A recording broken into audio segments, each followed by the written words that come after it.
2024 is almost over, and the turn of the year brings with it another shakeup to the Revolution custom standard format. We are bidding farewell to Duelists of Ro as it rotates, and Chikyu Chaos Reigns fills the void it's leaving behind. This is the first time our format has returned to a plane after our first trip back in Monsters of Chikyu first showed us what Pokemon could look like in Magic's multiverse. And there are some pretty potent things kicking around in this set. I've flagged approximately 170 cards or so worth discussing, so we've got our work cut out for us. Before we dig into the incumbent set, there are links in the description below to the Custom Magic Discord server if you'd like to join the discussion in the Revolution channels, as well as to Manifesto, the Revolution Custom Magic search engine, and also the Planesculptors set page for Chikyu Chaos Reigns, if you'd like to take a look at this new set before it is officially integrated into the format. One last disclaimer, unfortunately through the process of writing and recording this video, I have come down with a cold. Hopefully it's not too distracting as I've spent a lot of time working on this and I'm going to be spending about an hour or so going over the vast expanse of cards we have to look forward to today. So if you think I might have missed something important, let me know, and if there's anything that sounds a little bit off, it's just me being under the weather. Speaking of under the weather, we have to talk about mechanics before we can dive into individual cards, as the mechanics of this set really impact what cards and archetypes are getting the most support. Acclimate and Weather are a core deck building tool being offered up in this set, with cards that Acclimate being able to either pull a weather card from your sideboard or graveyard to your hand, or get a +1/+1 counter if you don't need a particular weather. Weathers are enchantments with a special rule, causing them to sacrifice as weathers of other colors enter, making them potentially powerful at the cost of being rather fleeting if they become too popular across a wide array of colors. There are 13 total cards that I've found that can acclimate, primarily centered in white, blue, and black, as well as 15 weathers split evenly across all 5 colors. There's also a card that generates weather tokens, which we'll touch on later once we've discussed the acclimate and weather cards in more detail. In addition to a new enchantment subtype, CCR brings with it a new equipment subtype, Berry, which has a built-in replacement effect that forces you to sacrifice it before the equipped creature assigns, deals, or is dealt damage to provide a temporary buff, usually +1/+1. The mandatory sacrifice is important here, as there are many berry token makers, but some of them automatically equip the berries. While this does seem on the surface like a strong mana-saving effect, I believe the strength of these tokens is drawn primarily from the fact that they are cheap, efficient artifacts that you can make en masse. And in cases where you want to keep those artifacts around, being forced to equip your berries could become a liability. Berries are found exclusively in white, black, and green. We also have a graveyard mechanic joining the field, blending the canon mechanics of Flashback and Threshold into Surface. Surface is an alternate casting cost for cards from your graveyard, allowing you to exile the card and cast copy for its surface cost only if there are at least 6 other cards in your graveyard. This is a boon for graveyard decks kicking around the format, and there are some solid surface cards with real merit behind them in black, green, and blue. Amity is a mechanical re-engineering of Pokemon's double battle rules, much like how Monsters of Chikyu explored single battle rules with its Vanguard cards like Aspiring Trainer. Amity is an ability word that asks you to attack with exactly 2 creatures. On non-creature cards, they simply ask for any 2 creatures, but on creature cards specifically, they ask that the creature with Amity be one of your attacking creatures. Amity is found across green, blue, and red. A more familiar ability word to those of you used to official Magic, Landfall allows you to get repeat value from your cards every time a land you control enters. Contrary to official explorations of this mechanic, however, Landfall is centered in red, white, and black this time around, with only a single multicolor green card getting the mechanic, as red, white, and black play into the thematic archetype for this color combination. Finally, though it doesn't feature a directly specified keyword, Chikyu Chaos Reigns has a focus on non-mana abilities, with many permanents providing once-a-turn triggers when you activate a non-mana ability, and a few spells checking for if you've activated a non-mana ability in the turn. These cards are centered in blue, red, and white. Now that we've got the basic mechanical profile set down, let's start talking about card packages, though that doesn't mean we're done shining a light on mechanics just yet. One last note that I left out of my script, Chikyu Chaos Reigns is a mythicless set, so you're going to see a lot of rares, but no mythics. That doesn't mean that there are no extremely powerful rares. In fact, quite to the contrary, there are a lot of strong rares in this set. Just don't expect to see any mythics here. Now, the complexities of Acclimate and Weather mean that any deck looking for a particular Weather or Acclimate card will want to know every option they have for the strategy. We'll start off with what look to be our best ways of acclimating. Stratus Fledgling can reduce the cost of weather spells while acclimating one to your hand on enter, which can help with many of the more powerful weathers sitting higher up on the curve. Tenki is one of the few repeatable Acclimate cards, though she asks you to sacrifice your weathers in order for her to get more. In exchange, she keeps your weathers of different colors from pulling each other off of the board, and helps you splash weathers more easily by peeling some colored mana out of their casting costs while giving them flash. Notably, Tenki also makes your weathers eligible to max out on approval and get your wish by making them 5 colors. Gloomy Meteorologist is an interesting mid-range or combo tool for black decks interested in weather, especially with all of the rare weathers triggering any time you cast a spell. Finally, Weather Elemental looks like it could be a reasonable 4-mana creature able to fetch a weather on enter and attack while providing additional triggers from your weathers while it's in play. I think Weather Elemental may very well be liable to be the most ubiquitous option of these 4 for decks really invested on weather, but its casting cost is a bit of a viability hindrance. There are a couple other interesting Acclimate cards to talk about with decent viability. Capricious Cat has similar issues as Weather Elemental due to its place on the curve, but it is the only card capable of acclimating twice instantly, allowing it to functionally be card advantage if you don't mind the subpar body, or a 4-mana 4/4 in the worst case scenario. Cloud9 is an interesting Acclimate card, having the flexibility to ignore the Acclimate keyword altogether, using its non-creature typing to allow you to place the failsafe counter on any creature you control without targeting. Sandstorm Devil is rather innocuous, but is Red's best means of acclimating and has some added utility that we'll get back to later. Finally, Temperamental Growth is a relatively basic ramp tool, with Acclimate allowing you to leverage the mana fixing in the event that you're interested in splashing for weathers. Alright, that leaves 5 more weather cards, all of whom are much more underwhelming. Calming and Burning Celestial are a mirrored pair, and do have some solid potential thanks to being capable of repeatedly acclimating, though their Amity trigger and high cost are rather awkward for doing so reliably. Herald of Drizzles is just Stratus Fledgling in blue without the cost reduction clause, which is especially awkward when Tenki and even Calming Celestial are just better ways of acclimating in blue. Sandstorm Dancer is another repeat acclimator, and the landfall trigger does give you more control over it, but the base body and cost are rather awkward.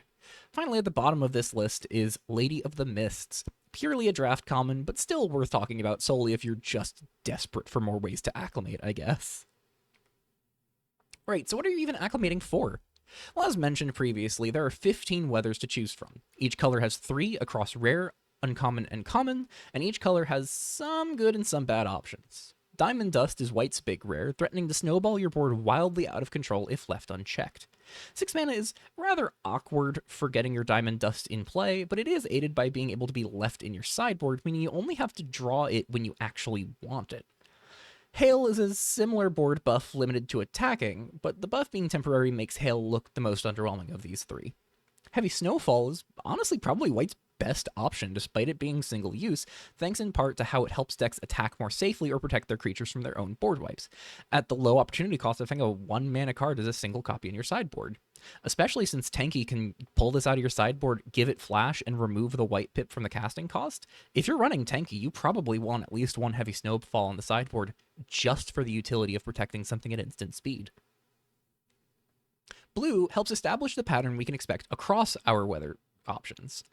A cheap common with an enter trigger, a slightly higher cost uncommon with an attack trigger, and a top-end rare with an enter and cast a spell trigger, much like White. In Blue's case, I'm honestly not sure how good or bad these could be. Primordial Seas feels like it has the potential to do so much work if you can just get it into play, but 7 mana is a massive ask for the value that you're trying to accomplish. Rain Dance feels like it could be interesting. It's a little awkward at 4 mana, but it may very well be the best of these 3 just for its ability to be aggressive once you're already on board. Seabreeze is a nice tool that to have available to you, as an unsummon gets a bit better when you can get it at your leisure rather than needing to draw it out of your deck at random, and the Surveil can be decent as well.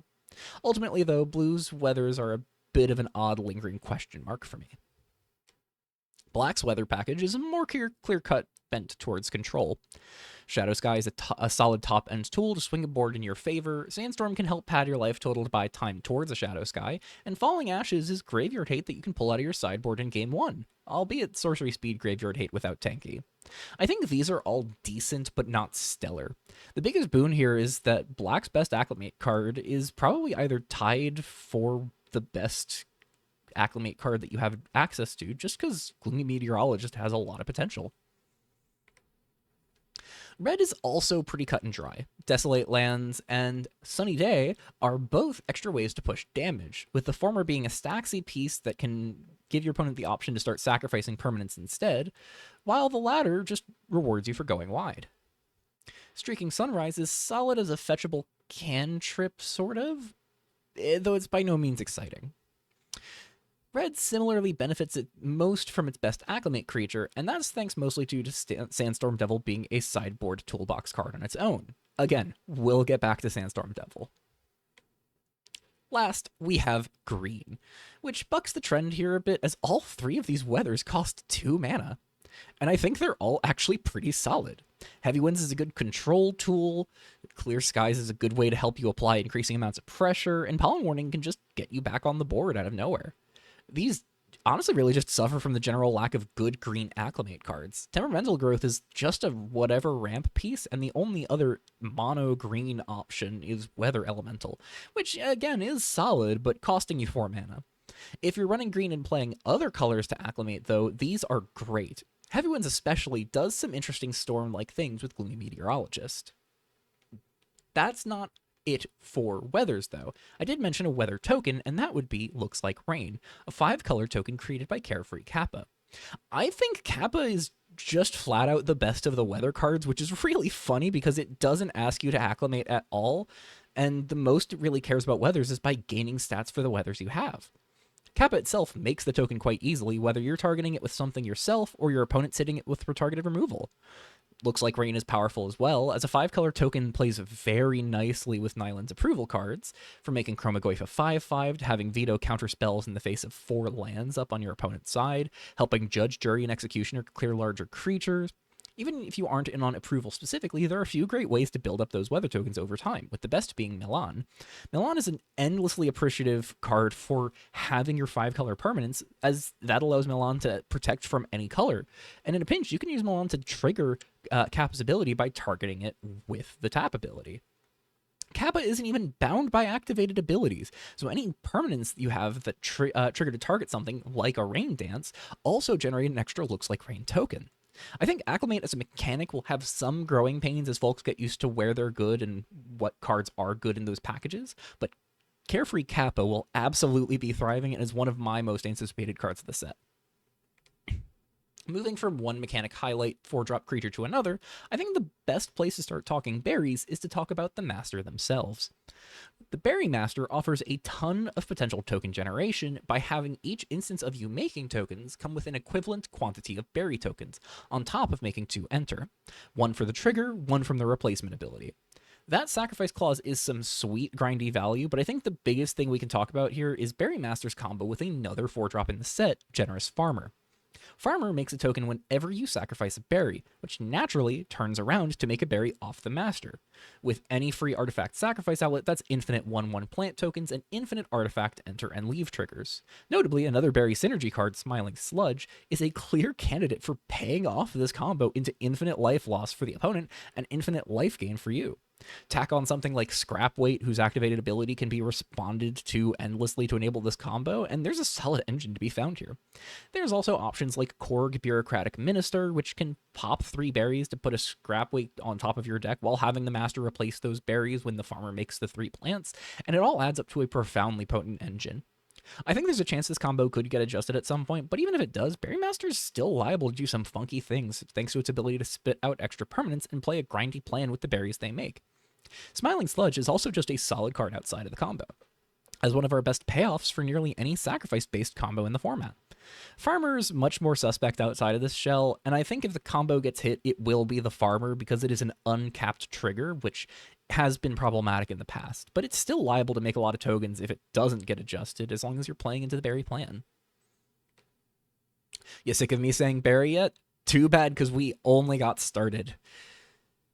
As far as other berry cards that could work in this hypothetical combo deck go, Pickup makes 2 tokens while recurring a scrap weight or a fetch land, and Smart Shopper provides tokens turn after turn, especially with higher mana cost and 3-color cards like the Berry Master and Generous Farmer. Even beyond the combo context, I think an Esper Artifacts deck could put Shopper to good use with Korg and Waveform Harnessing Unit, providing ways to pay off the potential 3 artifacts it creates every turn. Pickup also has some interesting appeal with picking up artifacts and enchantments from the yard, like rebuying Welding Rig in the Artifact Removal Ponza shell or Path of Phoenix in a Grindier shell.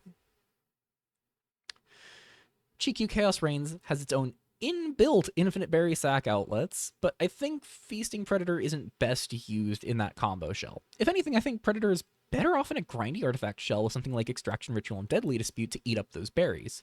The casting cost is rather restrictive, and it might be a tad hard with the mana basis of this new format, but a 3/3 Death Toucher for 3 is fairly solid on its own right, and it gets better when any creature dying makes artifacts that either play into your deck's synergies or can be cashed in to force unfavorable blocks and grind your opponent out of the game. Now's a good time to mention that berries are great with the Cyber Soul creatures like Wayward Drek, especially when you have ways of making multiple berries at once, and other Cyberose cards like Imperfect Fugisaur appreciate additional artifacts to eat up. Not every berry card is important just for value, though. Gone Pickin' is one of our best alternatives to the rotating Banish to the Isle, which I feel says a lot more about how good Banish was than how good Gone Pickin' is. We don't have any catch-all Banishing Light effects now, and Gone Pickin' is the only one we have that hits any artifact or creature. Plant Obsolescence is able to remove any permanent as long as you can play something bigger than that permanent, but that does mean that you have to jump through some hoops to actually get rid of the thing you want to. So Gone Pickin' is more effective at immediacy. If creatures are specifically your target, you're probably still better off just leaning on Seal Away, thanks to its lower cost and the ability to use it at instant speed. But I think Gone Pickin's Berry does offer a nice bonus for decks that want that token, and it's a rare case of offering the free equip without forcing it, which makes it able to put that berry wherever you need it most. It's not a stellar card, but sometimes we make do with what we can scrounge up. I mentioned those sacrifice outlets and don't think the snake was the only one. I think Berry Fermenter is a hard card for me to evaluate in total. In theory, I should love it. Again, it is a pseudo berry sacrifice outlet, making it live for Berry Master combo to produce infinite mana, as well as anything else that likes seeing you sacrifice permanents. However, with treasures existing in the format and having such a big piece of the puzzle in sustainable investments, I can't help but wonder if token mana is just better served by building with investments in mind. Fermenter is likely to be a piece of the puzzle in Berry Master combo, but beyond that, treasures already do what you're using Fermenter to make your berries do, so you don't really have to jump through hoops to make treasures work like Fermenter does. The last berry card we'll be talking about on its lonesome is Aroma Spinner, largely to demonstrate Berry's fatal flaw. The forced sacrifice really holds back some otherwise stellar cards because any burn spell or necessary block tears up your otherwise valued artifact tokens. In effect, Aroma Spinner presents itself as being a decently reasonable inclusion for decks that want to generate berries over time, but ultimately risks burning away all of the berries it has ever made if you ever absentmindedly block a small flying creature with its ability to do so thanks to reach. I think Aroma Spinner could be decent. I don't even know if it is all that good with the once a turn token generation, considering Smart Shopper does the same and can potentially make more, but Spinner's at least interesting, if nothing else as a lesson in what is and isn't good about berries. There are a few other berry makers to talk about, some good, some mediocre, and some horrible. Starting off with the good, Pathetic Cocoon looks stellar with the Extraction Ritual and Deadly Dispute shell as a cheap creature that you're happy to sacrifice while creating more sack fodder for your draw engine. Bloom Brute is a decent aggressive creature that spits out berries startlingly fast, and wears them better than most of the other creatures capable of making them as a result. Rooting Raccoon is another case like Aroma Spinner of being awkward, as engaging in combat or being hit with burn forces the berries to pop, but Lifelink and Landfall at least makes it a more reasonable combat card, and more reasonable as a berry generator. Poisoned Rose is a hard one for me to judge. I feel like it's just a tad bit too slow, and while the activate ability is nice for board control, at that point I would just rather lean on Berry Master to pick off creatures. There are also 2-drops that all come with a single berry. Practicing Guru looks neat on the surface, but struggles to wear berries like it wants to just because of how fleeting they are. Hungry Songbird is largely just draft chaff, but if you're desperate for ways to make berries, it's not the worst card here. Feasting Sloth probably claims that title because its Defender Ignoring Claws is very reliant on either burning berries to swing or having other synergies to make it work. Finally, Padpole is just a card that kinda exists, and it at least offers some value from the graveyard later. Being honest, these last 4 cards are really just for the sake of being thorough, not because I expect anything from any of these. One more big mechanic to run through, then we can start picking up the pace on other packages.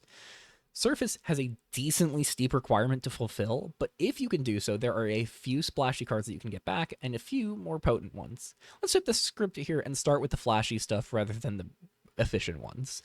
Warden of Depths fulfills that requirement of being flashy easily. It shaves off costs on spells during your opponent's turn, and gives your spells in graveyard flash and surface.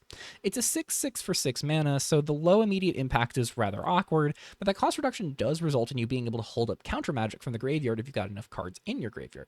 Importantly, the cost reduction here does apply to generic costs, so this could be used to discount anything from a Omen of Deception or Blind Keela for free on your opponent's turn, leveraging the Graveyard Flash and Surface to cast a Fenax's Judgment or Ley Shard for free, or even just use it semi-fairly to hold up a cost-reduced Whirring Inspector or a Divine Mishap. The cost reduction and full Graveyard Surface clause do take a lot to make this card actually intriguing, especially when cards like Ley Shard can pull triple duty by accelerating the Warden out early, putting another card in your graveyard to fulfill the requisite count for surface, and providing additional value later on once the Warden is out. It's flashy, it's probably too expensive to reasonably play, but there may still be something to do with our flashy Leviathan. And hey, Lost Color of the Sea can even discount it, if you really want to play Lost Color of the Sea, I guess. Speaking of big splashy creatures with surface, if you're looking for something to break the control mirrors now that Hoarding Calibra is gone, you could consider Wrecking Whale as an option. This is now Blue's only uncounterable creature, and frankly, it really just makes Calibra seem all that much better. The higher stats are nice, but Calibra's Ward and Flying were much more relevant than Trample, and the base mana cost of Whale is so much more prohibitive than Calibra's ever was. I think the biggest source of hurt here in losing Calibra isn't even that Wrecking Whale struggles to live up to its legacy, but that CCR has a dragon sub-theme we'll get to in a few minutes that Calibra would have been amazing for. But alas, rotation does these things. Seeing for Treasures is much more innocuous on the surface, pun partially intended, but we're actually rather light on instant speed cantrips in the format right now, and a sleight of hand that puts the other card into the bin plays nicely with a lot of the themes kicking around in this set. We do have an opt variant in Ebb and Flow, but Treasures come with added graveyard value, making it a more appealing control piece for keeping up on card selection and advantage. I think it's liable to be more successful than the other instant speed cantrips we have right now, thanks largely to that surface cost pushing it over the edge. But decks that don't care as much about instant speed cantripping may be more inclined towards playing Research Grant, or leaning on cheap card filtering engines like Ignited Soul, Deep Treader Arcanist, or Shrine to Keranos. The last normal surface card we had to talk about at this particular section looks like a bit of a meme on face value, but quite frankly, this might be the best surface card in the set.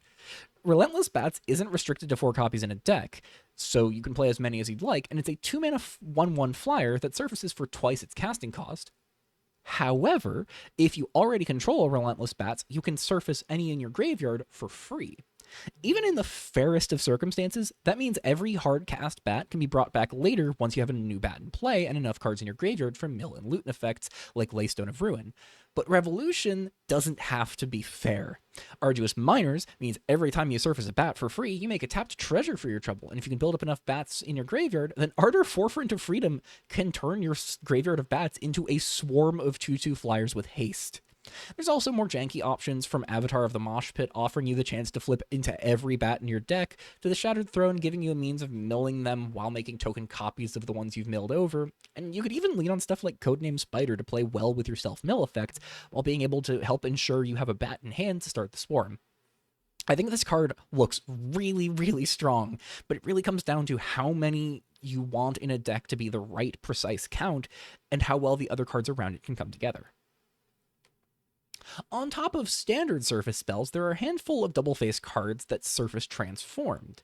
Scuttling Cicada is a familiar beat we've seen Chikyu drum before, with monsters of Chikyu's Scuttling Gnat looking for you to pass a graveyard threshold to flip into a beefy flyer. Cicada also looks you to pass that threshold, but does something different from Metamorph, as it doesn't have to sit in play. It's a creature you can freely discard, sacrifice, or mill over to get your flyer, which promises a solid boost to the aggro potential of blue-based graveyard decks. The obvious home to me is something akin to the blue-black tempo shell that Stasis Bot innovated back at the start of Nyland's season, using cheap creatures like Ignited Soul to pitch Cicada early, or sacrifice it to Chitter and Gargantua, and then turn around to pop it into play. The best homes for Cicada are going to be the ones that can reliably get it into the bin, regardless of how they make it happen, but there's a strong chance that there's enough of a plan around Cicada that it'll thrive. Fortune Bearer is another tough card to evaluate, but I think the best way to view it is as Ley Shards 5 through 8. Bearer is significantly worse than Ley Shard in terms of immediacy and value, don't get me wrong, but both do accomplish the same goal of allowing a player to curve into a 4-mana spell on turn 3, which can be strong in the right contexts. Bearer has the additional boon of being able to keep it in play if you find ways to spend its mana beyond casting spells from your hand. This means it plays nicely with the activated abilities synergies, though it won't factor into non-mana abilities with its own, and it helps you cast your other surface spells from your graveyard. The surface part of this card is rather underwhelming in my eyes. 7 mana is a massive ask, though Devourer of Fortunes could, in theory, be solid in a late-game scenario. Unfortunately, the big killer for Fortune Bearer being ever cast for its surface cost is that its Transform clause is tied to its unique surface cost, meaning that Devourer of Fortunes cannot be cast for 2 mana with a Warden of Depths, but being able to have 8 2-drops that help ramp into the Warden could still be good enough on its own. If there are particular 4-mana spells you're keen on rushing out, Bearer at least makes a good argument for sneaking in some acceleration for blue. The remainder of our DFC surface spells are fossils, artifacts with a utility effect as an activated ability that sacrifices them, followed by a creature that repeats the effect turn by turn once played from your graveyard.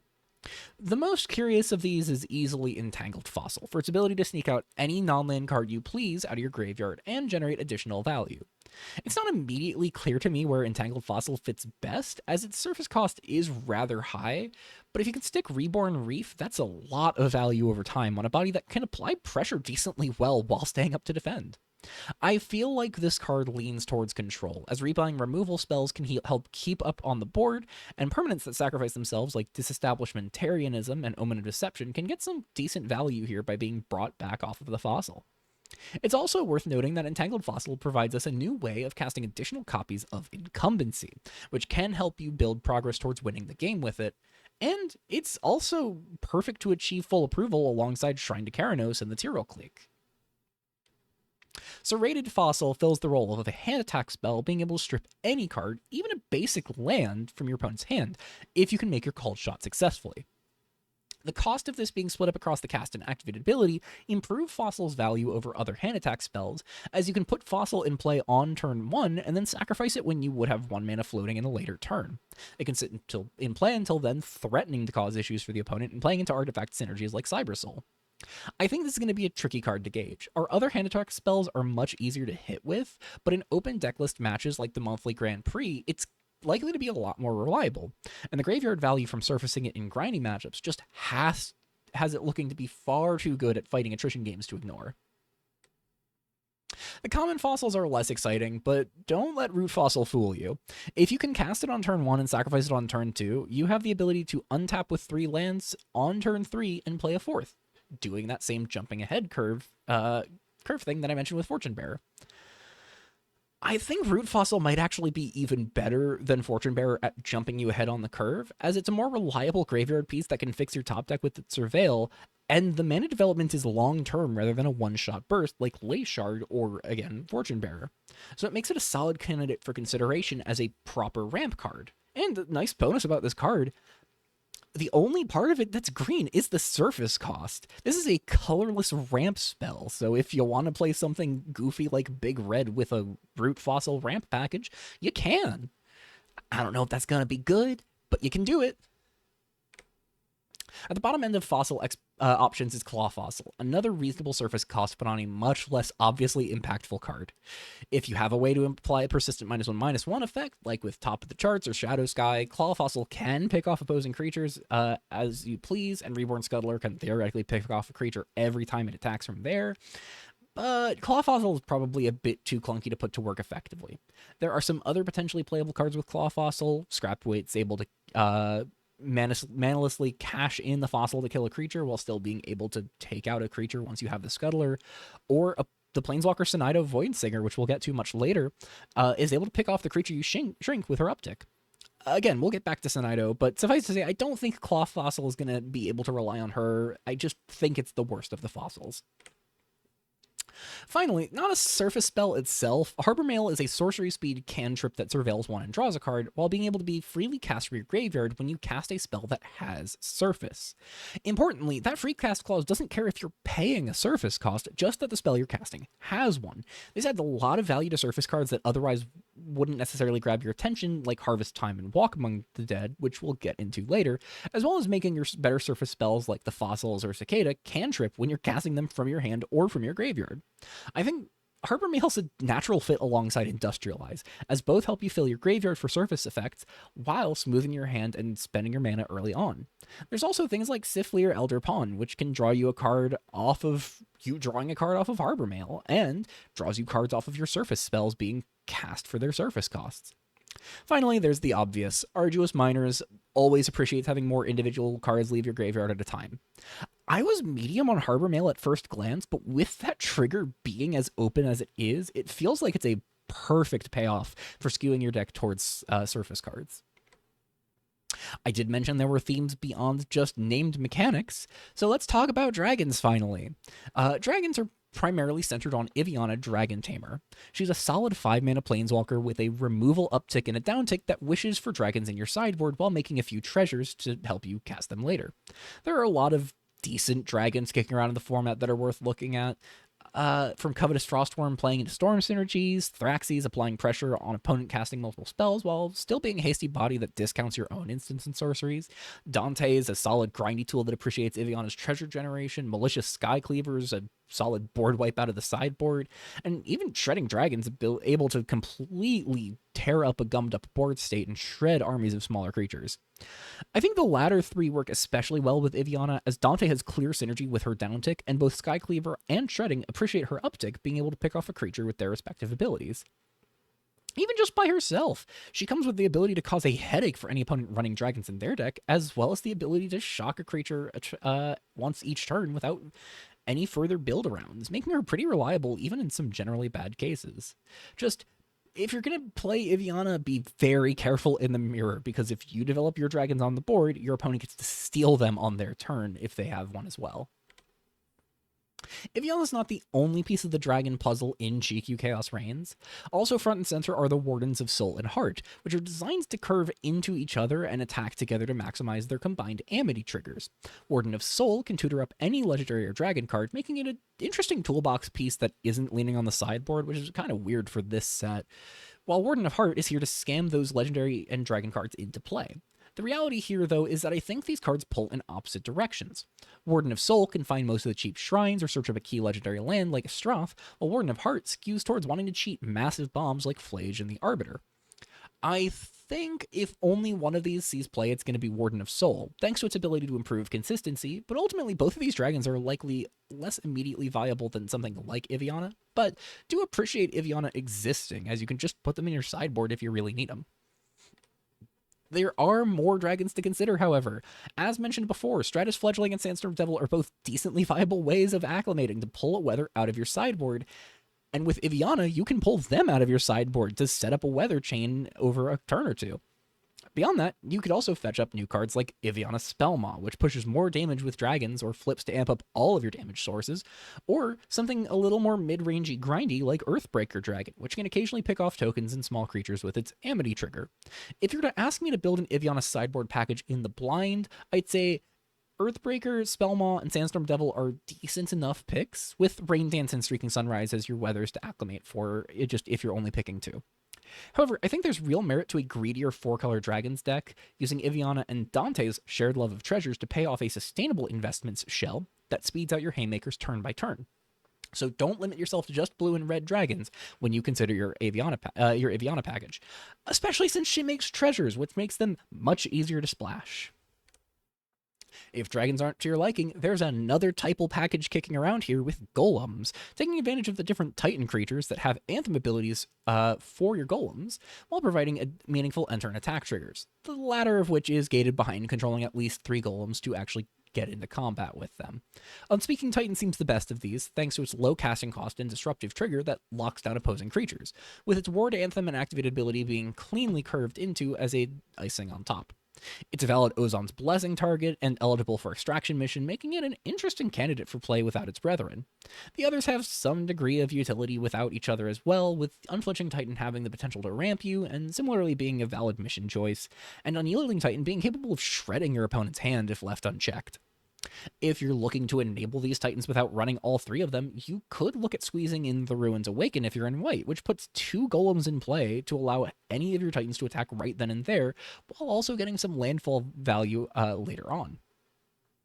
I think Unspeaking Titan looks rather strong, and it's one of the ones I'll be thinking of about quite a bit over the next 2 years, though I think the rest of the Golem package isn't quite as potent. They're solid tutor targets off of Acid Hydra specifically, thanks to their key triggers being on enter and attack rather than just the latter, and their activated abilities do help smooth the path to keep drop active if you want Hydra just to stick them in play, but that's really only going to be relevant for the next 4 months.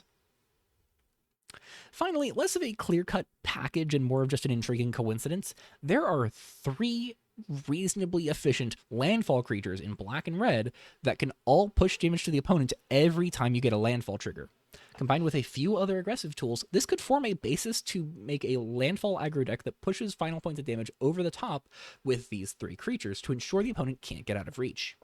Waterway Distraction comes down on turn 1, which allows it to maximize the number of potential triggers it can see at the cost of not being able to turn sideways very meaningfully on its own, and Lavaborn Slug can potentially push 2 or even 3 damage a turn once it lasts a rotation on the board. Pitfall Pincher is an interesting final piece of the puzzle, as 3 mana can be awkward if you start running out of land drops after it, but it is the only piece of this package capable of freely attacking, and applies pressure to the board when reaching over the top won't cut it. There are other aggro pieces we'll get to, so keep these 3 cards in your mind moving forward. We finally made it to individual card discussion. We'll go in Wooburg order, then end with multicolor cards, colorless, and lands. Kicking off with Plush Collection, it's an interesting complex payoff for the activated abilities archetype, offering you prolonged value if you can pull it together. The token's shedding the stats means you probably want to stay low on the curve with this one, and once each turn clause means you're likely to want options that activate for little to no mana, or maybe even do so at instant speed. Milan, Demographer, and Codename Cicada all seem like stellar options for this card. The white creatures activate for cheap and are already 1/1s, and a swarm of either can cause headaches for the opponent, especially as multiple copies make getting 1 every turn more reliable. Demographer's more cost-intensive to start mass cloning, but getting looting and potential pledge on activation and cloning makes up for the hidden tempo. There are also some more costly cards to consider here. Charlotte, Angel of Refraction, is a legendary creature that you can get non-legendary token copies of, which can quickly lock your opponent out of casting multiple spells. Kimis, Central Intelligence, is a mostly gimmicky card that could shine here if you sneak a few copies in play, and this won't be the last time we talk about Kimis. And Knurling Tithe is a funky creature just begging to be experimented with. I think Plush Collection is more cute than good, but there are some things skewing in its favor, if nothing else, and it does a lot to improve the viability of many cheaper creatures in the set with reasonable activated abilities, like the previously discussed Golem cards and even Lavaborn Slug. Contest Coordinator is relatively innocuous, but I think this might be one of the best control cards in the entire set. Non-land card with activated ability encompasses a much broader field than just creatures with activated abilities. Any planeswalker is eligible, the Hyperpop Exile from hand spells can be grabbed, Some creatures whose power comes from text beyond their activated ability, like Chosen of Heliod, are relevant. Even something simple like a Ley Shard. Beyond this mono-white package, you have things like Cyberos's Cybersoul cards, the Theros Omens. If you're on mono-white or white splashing into blue, black, at any color that seems relevant for a control deck, Contest Coordinator is a phenomenal tool to improve your deck's consistency while giving you an early play to keep up with the board. While we're looking at splashy control permanents with activated abilities, we should also take a moment to discuss Dark Horse Victory if you really want to cheat those permanents into play. It's a solid reanimator-like piece that brings back any permanent with an activated ability to the battlefield and lets you activate its abilities immediately while ignoring summoning sickness. Unfortunately, this really isn't drawing any strength from Chikyu Chaos Reigns, as many of the activated ability pieces in the set are, not great and fall at the 5-mana slot. And while you could bring back one of the high-cost Planeswalkers from this set, it feels like there are just better things to be getting back. Namely, Victory can get back the previously mentioned Planeswalkers that work well, like Shengfa and Ziv, but can also be used to get back things like the Arbiter or Skotha to untap your lands, potentially acting as a ritual that puts a high mana value permanent on the board for longer term value. There's also funkier things like getting back Quindril Accords, which I think plays very nicely, or General Diadem, which might actually get a slight boost from Dark Horse Victory's existence. I think Quindril Accords is the best place to show off Victory's strengths, as Accords similarly provides graveyard value while also developing board pressure and playing well with some cheap ways to put it in your bin, like Demographer. I don't know if Dark Horse Victory is going to be a format all-star, at least in these next 4 months, but there are definitely some things lining up in its favor. There is another golem worth discussing, and it's one I don't think I've seen anyone mention, and I also don't think you really need the Titans to make it good. I think Snoring Stone seems like a very solid mid-range creature, able to lock down opposing creatures and prevent them from attacking, while also stopping them from blocking Seismic Brute once you can flip it. Beyond the obvious, Snoring Stone is a match made in heaven for some of the Cliques of Nihilant counter synergies, providing you 2 easily disposed of counters to rip into an Axiomatic Shift or Severan's Masterwork, as well as having counters you don't mind passing off to a Dormant Monstrosity to draw more cards. I think the most notable thing about Snoring Stone is that the counters can go on any target permanent, meaning you can slide them onto your opponent's creature land to shut that off from being able to attack ever, or sliding them onto your own lands to preserve them for discounting a Pinnacle of Progress. I think it's very funny that people are sleeping on a Snoring Stone, but I think that fetch lands floating around in the format mean that it is very feasible to attack with this the turn after it's played, and a 6/8 with a degree of targeted evasion and removal is pretty strong. Soothing Singer is also a 4-mana white creature with some ability to disrupt your opponent's creatures, though I'm a lot less optimistic about this one. It's our only proper catch-all Oblivion Ring style effect now, and it treads a dangerous line by sitting at 1 toughness, but there is one home that Soothing Singer seems really solid in. Bulk Bioengineering, which can't justify running non-creature spells and loves creatures with a single-colored pip in their casting cost. In that context, Singer looks far more valuable, and with a deck relatively capable of running out of cards in hand thanks to Bio's cost reduction clause, leaving mana up to activate Singer so it survives removal and blocking becomes a much easier ask. I wouldn't say I'm crazy about this card, but it is a perfect card for a deck that could certainly use more perfect cards. Fight as One is a weird card to evaluate. It's a reprint from Official Magic, and one that never exactly took off there, but it's a better protection spell than what we've had in the format in the past. Our other ways of giving a creature indestructible in white are unanimously at 2 mana right now, and only able to protect a single creature compared to Fight as One having the chance to save 2 if you can line up a human and non-human in play. I think this is a decent enough anti-control, anti-removal piece for aggro sideboards, if nothing else, but I think it's really solid for something like Advisors, since there's a reasonable enough split between playable human and non-human Advisors in that deck. Shiver Elemental is weird. Being able to copy any targeted activated ability seems like it could be amazing for combo shenanigans on the surface, especially since it doesn't care if there are other targets to choose from. But the things it plays nicely with are very few and far between. The only really exciting things I can see inside the set for targeting Shiver Elemental is the buff from Berry Master's activated abilities, so I guess you can pick off 2 creatures and gain 8 life. But that's kind of narrow to justify including Shiver Elemental. Outside of CCR, there's really only Severin Sparkmind, whose -2 can untap 2 lands and Shiver Elemental, which means you're actually untapping 5 lands, but that's it. That's the entire synergy, using a 4-mana Planeswalker as a ritual. As it stands, I think Shiver Elemental kind of sucks right now, but that's not its fault. It's really just the fault of what it has supporting it in the format right now.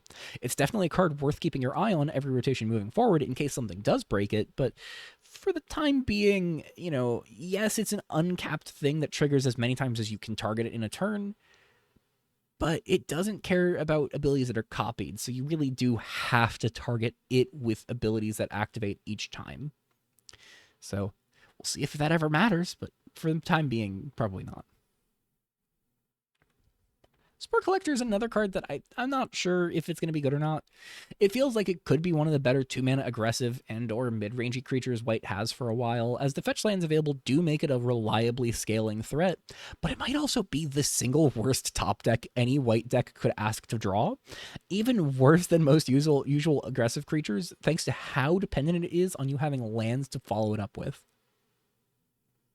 Could it be a reason to stay your hand on fetches if you're starting to get into the mid game? Sure, and it looks a bit better in green with ways to put lands in play like Landscape Artist, Skitter Tiller, Golden Age, and Astrathian Gentrifiers.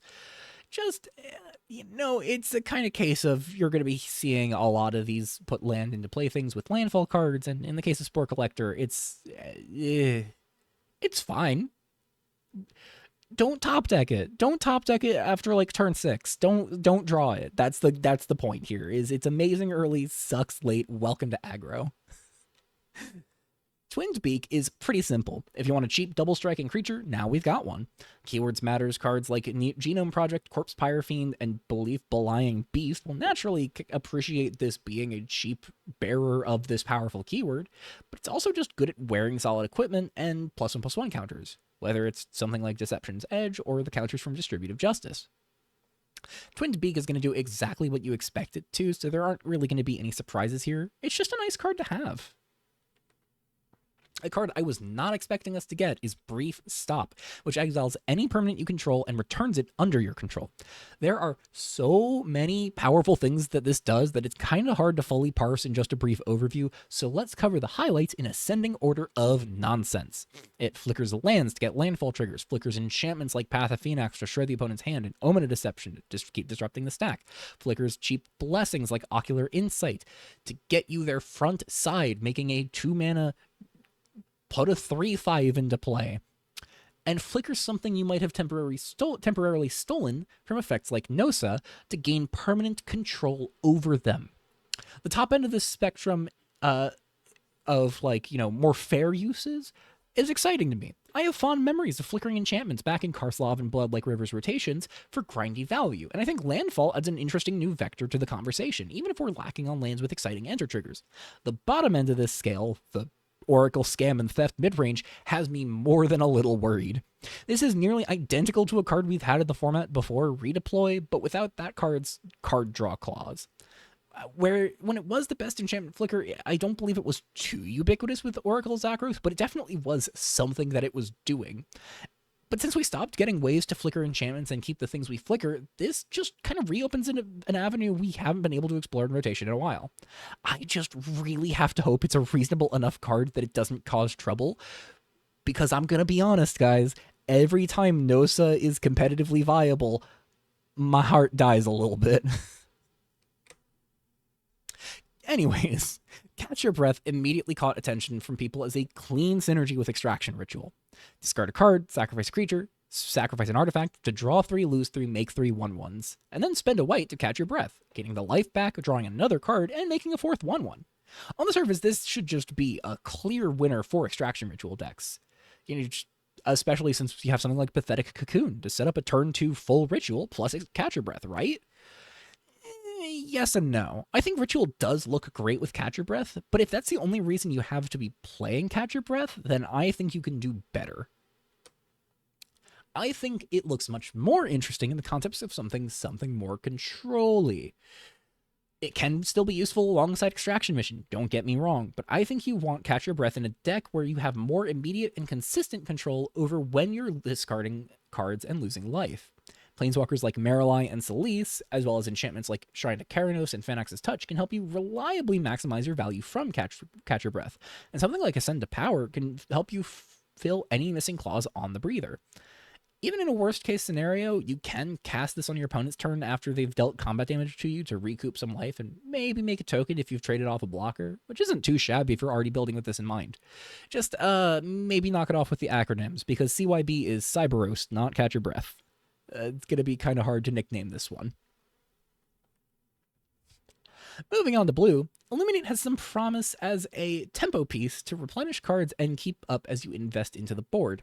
Varro's rotating does bring it with it a lot of the best blue creatures for tempo, but there are still a few interesting options for a low-to-the-ground blue-based aggro deck to thrive and throw its opponents off their game plans.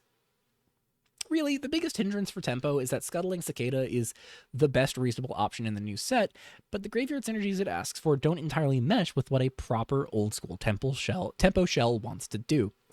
Regardless, if tempo comes together, Illuminate could be a really solid 2-mana draw 2 for that plan, and the instant typing means that you can even just float mana for this in case counterspells can't find targets. In fact, I think it's enough to make it at least worthy of testing in a control plan as well, even if it's no Ancestral Secrets. There are some other gains for tempo beyond just a new card draw spell. Not any creatures, but we do have a pair of interesting 1-mana spells capable of giving the deck a slight boost. Amnesia is another in the camp of 1-mana blue protection spells to keep your creature from dying to removal. But unlike the others we have in the format right now, it can save your creatures from trading in combat as well as protect 2 creatures if you've fulfilled the Amity Clause. It's competing against Thassa's Caress and Evasive tactics, the former of which untaps the creature you protect and has the chance to cantrip with enough devotion, while the latter has the ability to grant the creature Vigilance or a +1/+1 counter if it already had Vigilance. I think Amnesia is a really appealing option in this context, because it gives toughness, which is so useful for combat purposes, and makes it more flexible over its contemporaries thanks to the Amity Clause. We'll see if tempo survives rotation in the first place, but if it does, keep an eye out on Amnesia. Less likely to see play, but still intriguing, is Aquajet. It's rather effective at helping you slip through for damage, either shutting down a single blocker to let your board swing safely, or slip a single creature in for damage. The biggest draw here is the surface cost. Yes, that means you can reuse it in a longer game or a board stall, but this also means it's a 1-mana spell to trigger any Harbor Mails in your graveyard when you cast it from your hand. The competition for this is rather thin comparatively. There aren't any cheap spells in blue that offer both of the things that this card can do right now, making its flexibility a lot more appealing. And 1-mana tap creature just isn't available right now, at least without using Silliman's Clique and cheap pledgers. Walk Old Paths is the better slip-through spell, I think, if that's all you care for, as it's got better value from the graveyard in a vacuum, cheaper recast, and it buffs your creature when you flash it back. So that might still contest Aquajet, but this does feel like a case of Harbor Mail boosting Aquajet's viability alongside its flexibility. Battery Drain's the best tap spell we have, and it's not terrible, but it's not as cheap as Aquajet. I think overall, this could be a nice tool for tempo to add to its belt, but it's not going to be super stellar. It's a pretty unassuming common, and I think it's more playable than it looks. Forgive me for just a moment. I got to pause and address the fact that I'm sick. All right, where were we? 53 minutes into recording and only like under halfway through.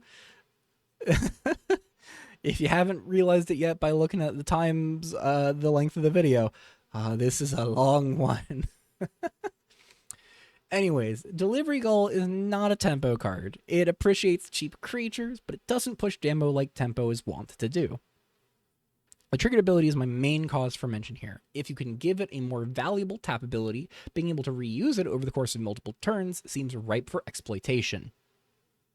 You can give it a mana ability with Laystone of Growth, or use it to make treasures constantly with Black Tie Gala, though neither is really conducive to helping get other things in play that can actually attack and trigger Delivery Gull. That being said, no card is happier to see Delivery Gull than Neuralinked Hive. Gull loves borrowing other activated abilities already, and the Vigilance counter from Hive means the Gull can swing to trigger its own ability without sacrificing a tap for an activated ability. Hurling Tithe probably still needs a few pieces to really fire on all cylinders, but Delivery Gull is a sweet pickup there.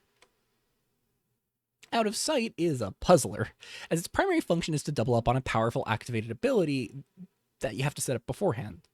Being limited to creatures is really rough for Out of Sight. The only real possible home I could conceive of here is something for JJ Mac Trendsetter, as their activated ability has some real great potential and would appreciate being copied.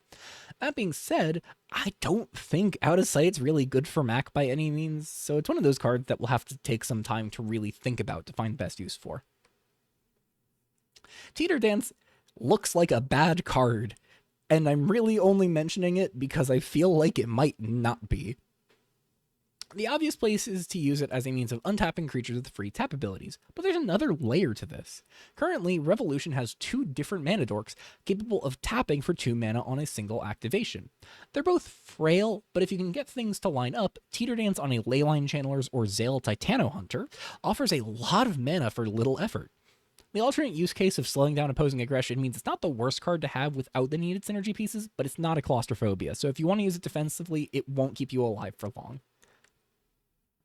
Another 2-mana enchantment with much clearer defensive utility, Collector's Item is another card I really thought I wouldn't have to talk about at first glance, but it is technically a blue removal spell that nullifies a creature whilst they're failing too. Not world-shattering by any means, but it could be a solid role filler for more controlling decks looking to bridge the gap while fueling their graveyard and fixing their top deck.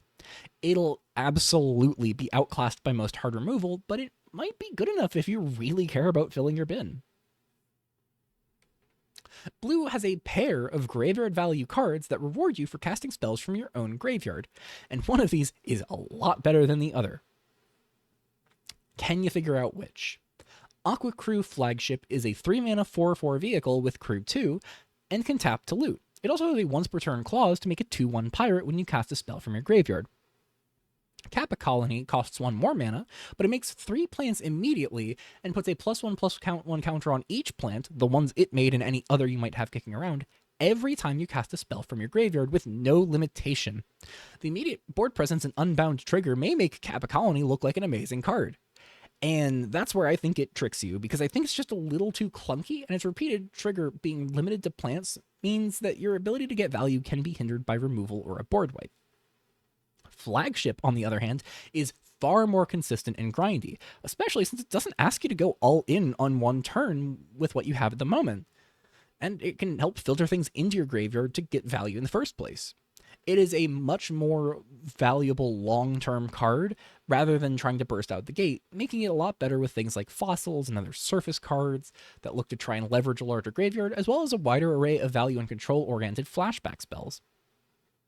I think Kappa Colony is probably going to be relegated to fringe graveyard strategies, maybe weaponizing Relentless Bats, but I think Aqua Crew Flagship could be poised to be a mainstay. Unfortunately, Chaos Reigns is another set relatively light on stack interaction. There are 2 blue counter spells, with one being a cancel variant that mills you for 2, and the other being Brewing Storm. It's a solid side grade to Swelling Terror, providing a broader array of options in that regard, but both will likely be relegated to fringe play for now. Once Theros Age of Tracks rotates and brings all the best counterspells in the format with it in a couple of rotations, maybe Brewing Storm could compete with Swelling Terror for consideration, thanks to its modality coupled with its added strength alongside Weathers. I think Brewing Storm benefits reasonably well from the existence of Carefree Kappa, but otherwise could be good in a Heavy Winds control shell.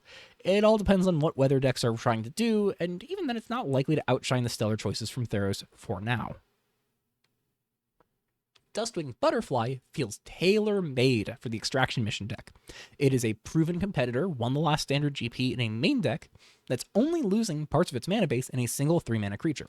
The Speaker of Ash is a rough creature to lose. That being said, the deck is rife with 3-mana creatures you'd be happy to copy with the Dustwing, and it can allow you to push more damage or generate more value with ease. A lot of cards in this set are currently searching for their best homes, but I think Dustwing Butterfly doesn't have to look very hard. Next up is another DFC, and another non-mana ability that feels evocative of experienced creatures from the first Chikyu set.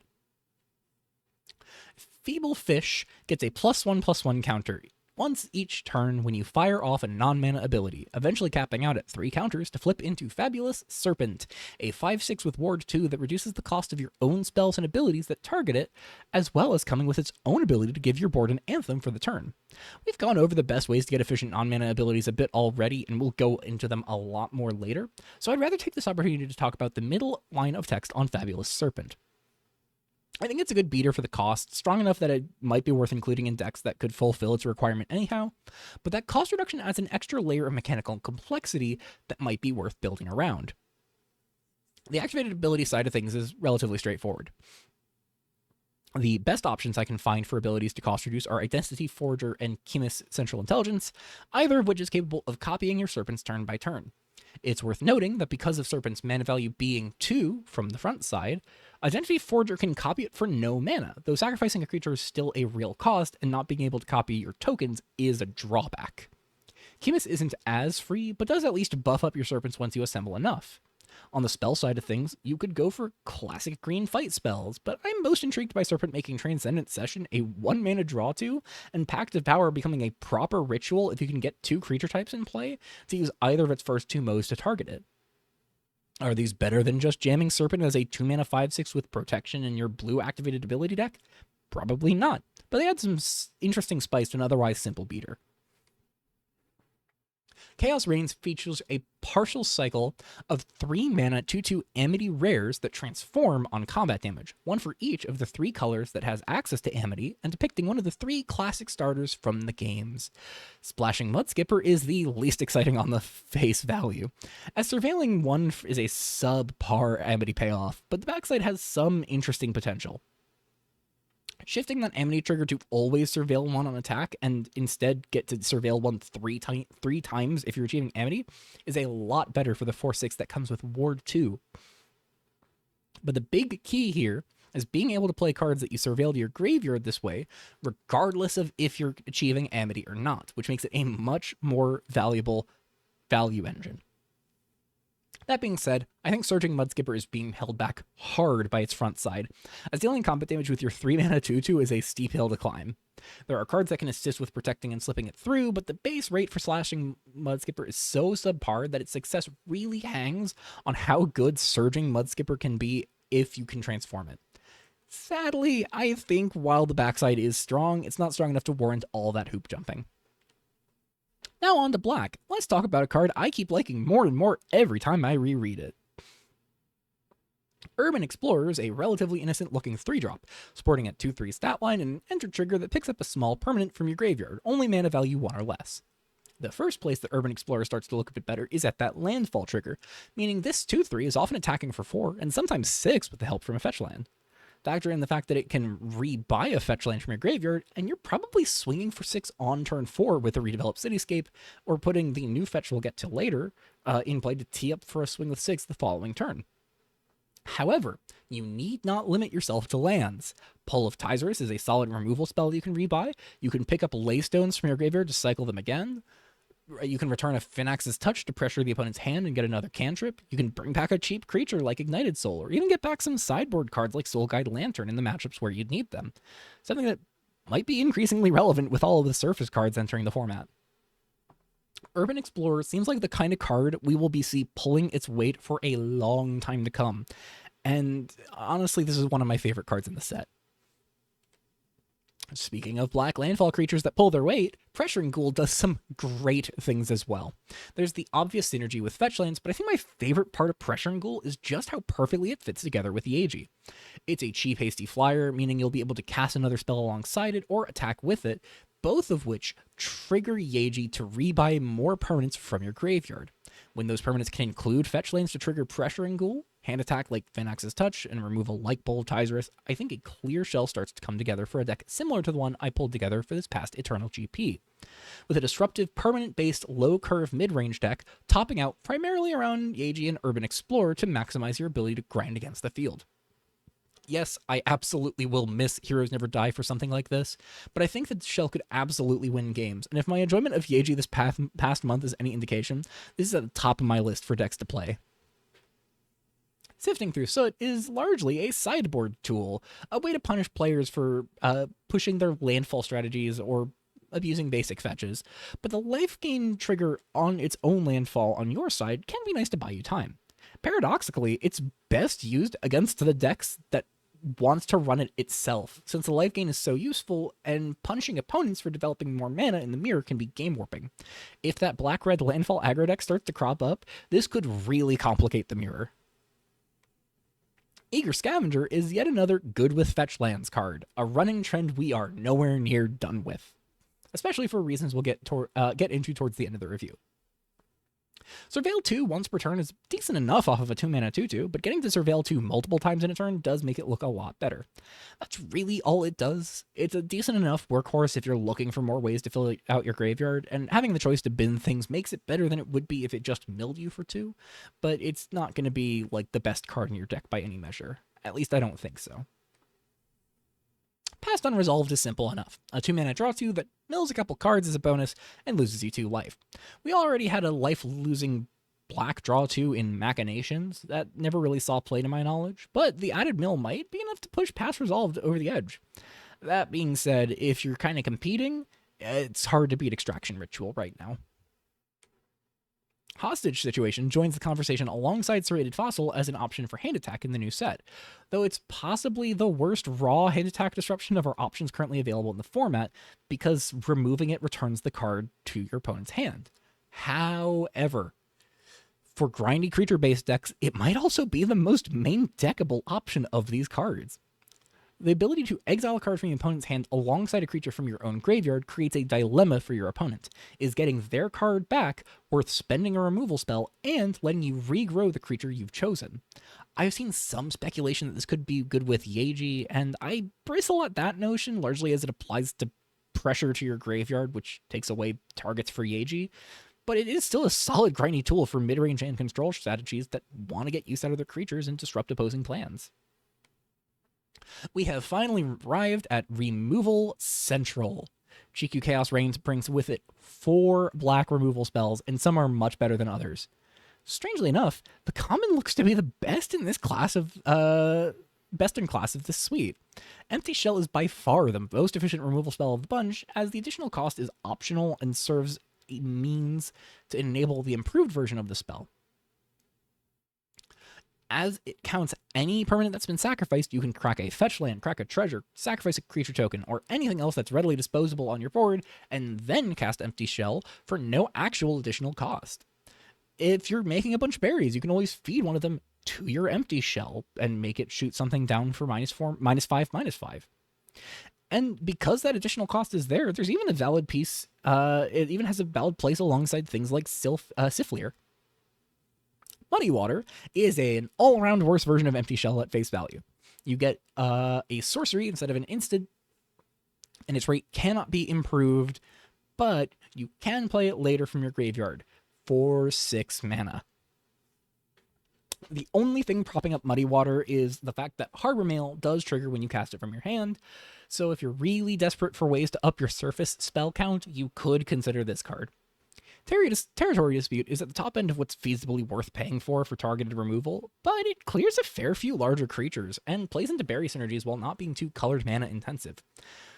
But it does whiff against some key big creatures like Ardor and Melan. Finally, there's Singularity, the weirdest of this bunch by far. Theoretically, Singularity scales as your opponent's threats do, and being able to pick off creatures' enchantments and exile them permanently is a huge gain, especially for a 1-mana instant. However, it's liable to whiff in some matchups and be much more awkward against decks with no cheap permanents to hit. The 2 boons are that you can, if you can find ways to bring Singularity back efficiently, it improves remarkably, and you can target any creature or enchantment since it checks the spells cast upon resolution, meaning you can burn a Singularity early if you know there are no cheap targets, or cast your second in response to the first to take out a pair of 2-drops. I think Empty Shell will see a decent amount of play moving forward, Muddy Water and Territory Dispute will be more fringe and situational, and Singularity will require some testing to see just how good or bad it actually is. That might be relegated to sideboards against aggro, if nothing else. I know I mentioned it briefly towards the end of the surface section, but I do want to take a moment to talk about Walk Among Dead in more detail. largely because it feels like the kind of card that's just on the brink of playability. The mill 2 and untargeted return make this a relatively safe version of this effect in a format likely to come packing graveyard hate to combat surface spells and other graveyard synergies. And as has been discussed a few times now, it's a cheap spell that triggers Harbor Mail, so nothing to scoff at. The biggest issue really is just that surface cost being a bit high. I don't think it could be any cheaper without getting far more powerful, but at 4 mana, I do find myself wishing I could tack on a second mana at the base cost to get this instant speed. Regardless, this is a solid value tool, so if you're on Harbor Mail, maybe it's just worth considering. Calamity Cat is an interesting way to start red. It is our only creature besides Cliffside Line Dancers capable of granting a creature haste on a tap ability, and it comes down far more quickly. It requires you to discard a card to use its ability, but in exchange, you also grant the creature a +1/+1 counter and untap it, which makes Calamity Cat a worthwhile activation even on creatures that were already in play. Even that discard can be an upside in decks that want to lean on graveyard tools, all depending on where you need it. I don't think an ability like this has ever really seen play in the past, but then we also haven't had such a powerful version of this ability, let alone at 1 mana. Especially thanks to all the activated ability synergies in this set, I think Calamity Cat is poised to do good things. Magma Flow's another 1 mana card with a very strong activated ability. It can best be viewed as a lightning strike effect, dealing 3 to any target for 2 mana. The only other of these kinds of spells we have right now is Light Vein Arrow, which asks for a second color alongside red, whereas Flow just requires 2 red mana. Additionally, Arrow can be cast at instant speed and comes with a bit of additional value, while Flow is telegraphed more often. You can cast it at sorcery speed and then hold up the mana to make it more flexible, and it's a 1 mana enchantment, so there are ways to weaponize its cost in typing, like bringing it back and copying it with Urban Explorer or Yeji respectively. It even has a solid fail case of being able to help you rummage it and another card away to draw 2. But without solid reanimator pieces, that second clause isn't as exciting. There are still surface cards that might appreciate incidental discard effects out of your removal spells. It's a solid enough card to bolster Redbird and aggro decks, but I think it'll see a lot more play outside of just those decks. I think this is very good. Not perfect, but very good. Mimicry Elemental isn't the first time we've entertained the idea of copying activated abilities so far here, and it won't be the last, but I think it's the best way to do so, honestly. It's a 2 mana 1/3, which is already a point in its favor as it comes down early enough and its body isn't too small. The red in the tap ability is reasonable to make sure it doesn't yield value for free, and being able to copy abilities regardless of the type of permanent it's from, so long as you control it, is phenomenal. It can copy Redevelop Cityscape to find 4 basic lands and put 2 into play. It can copy either of the aforementioned Magma Flow abilities to either double up on your Bolt or draw 4 at the cost of discarding 1. You can copy Loyalty abilities, Pledge abilities, abilities from your graveyard, and any ability with a complex or intensive activation cost, all for a single red and tapping your 2 mana 1/3. The fact Mimicry Elemental works so well with all of big and flashy stuff here, as well as playing nicely with your more efficient, ubiquitous toys, does a lot to sell me on it. And it's by far the ability copying card I have the highest hopes for. And hey, if you're activating a bunch of abilities, why not get a few more burn spells involved? Poised Flames is solid 2 mana for 2 damage, trade-off, and refunds the mana you've spent, provided you have non-spell ways to use it. You can funnel it into something like Mimicry Elemental and Magma Flow pairing, or opt into other cards that like using 2 mana to activate, such as Istroth, converting that ability-only mana back into spell fuel. Searing Grace, meanwhile, is the latest entry to a format legacy of 3 mana deal 3 burn spells that can be cast for 1 mana if you jump through a set mechanic hoop.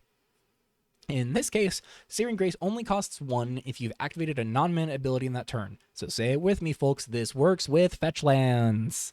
On top of that, we have already covered a couple solid red creatures with non-mana abilities that bring Grace online, which only serves to make that strategy so much better. I think the burn in this set is really strong and has me really cautious about how powerful aggro decks could be. Did you think we were done with aggro? As if. Here's a pair of 1 mana aggressive creatures. Plucky Trainer is the better of these cards at face value, a classic 1 mana 0/1 that gets +2/+2 on landfall, and it seems a decent enough fit into black-red landfall and other similar small aggressive shells that will be playing any fetch lands anyways. I think Magma Grunt is a little less obvious. It's not really a perfect fit for aggro shells, as attacking with 2 creatures is a bit counterintuitive to trying to flood the board and swing wide, and it'll always be a 1/1, which makes it pretty frail in combat. But we do have some cards that care about multiple sources of damage, and Eternal has a few pieces that specify non-combat damage, so if we get more in-rotation stuff like that, Magma Grunt has a shot at seeing some play. However, this is a likely powerful card versus a card that needs more support, so you can guess which one I have more faith in. Psych Up is neat, a rare case for the set of copy effects that look at spells instead of abilities. That Amity Clause is, as ever, a bit more finicky to pull off, but if you can do it, copying your next instant or sorcery for 1 mana isn't too shabby. As far as what you're copying, that's where the puzzle comes in. There are, of course, some solid higher mana cost spells you could appreciate copying, from Krufix's Judgment making and untapping more lands, to Noxious Conditions giving the board -4/-4 and making a metric ton of treasure, from making your opponent experience multiple work safety violations, to having a flashback enduring loyalty return the creatures you sacrificed to make it work. Despite that amity cost, I am also always wondering if this could be a boon for something like the Hyperpop Exile from Hand cycle. You can cast it in response to the upkeep trigger to ensure you're psyching up the spell, and Begin the Imperial Era is almost guaranteed to win the game when you get to do it twice. You can even invest the 2 red mana to psych up an incoming Indulge the Fifth Encore, giving you 10 mana to spend, which, if you're trying to build this Exile from Hand sorcery psych up deck, means that it gets you 2 of each color of mana, exactly enough you need to cast Psych Up, and then cast Begin the Imperial Era on your turn anyhow. It's probably not enough to be a fully realized deck, but there's gotta be something worth playing with there, right? Magma Flow isn't just a duplicate Bolt spell in this format, it's also a duplicate Rummaging spell.